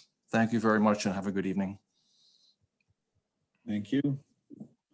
Others for present to speak. If you have video, wave your hand. If you are not using video and you'd like to speak, unmute and call out your name, please. Ralph Toulis. Mr. Toulis, go ahead. How are you tonight? It's been a long night. Mm-hmm. As Peter was saying about the school roof projects, what's disappointed me about this, and I had not followed the project from conception to tonight, but I don't know whether or not there was a licensed design professional involved from the very beginning, nor do I know whether or not there was a competent contractor consulted from the initial conception. Had this been the case, this cost escalation would not have been such a surprise, nor would it result in this last-minute fire drill to figure out how to finance it. Code compliance for roof drains should have been known. The escalation of building material costs, at least I follow this in my profession, they've been going up dramatically over the last 12 months. And anyone who's even close to construction knows this. And that cost for this project should have been adjusted and the Board of Finance regularly involved in it up until it became time, last minute prep for a grant application. I'm just disappointed in how it was handled. Maybe there's tidbits of information, I don't know. I just wanted to express my thoughts about it, and I'll leave it at that. Thank you. Other present to speak on if you're not using video, Mr. Stevens, go ahead. Will Stevens, Superintendent of Schools. I'm just going to say about the roof project, because I've heard this over and over and over. I'll be glad to do a full presentation of beginning to end, because to miss the boat here and say that there's not been the correct professionals is just dead wrong. And maybe I'm tired tonight, but I've got to be honest with you. It's been from day one. You don't have a facilities director, it's me. You don't have a town facilities director, it's us. And if you want to pay money for real quotes, you've got to put the money forward. All right. What I'm going to say is 28 months, the numbers, I would be glad to do a full presentation for any board on any day of the week on what a CIP project looks like from beginning to end. And I don't think anybody has a true understanding of it. I really don't. I don't think anybody has a true understanding of a grant application, of what's required. And I'm tired of the accusations. Thank you. Anybody else? Could I'm going to respond, but I'm going to respond. No, wait, I'm going to respond. Present to speak isn't for responding back and forth. It's just to make your comments. Okay, fine. Never mind. We have clarifying information. We don't need to go back and forth. Anybody else in present to speak?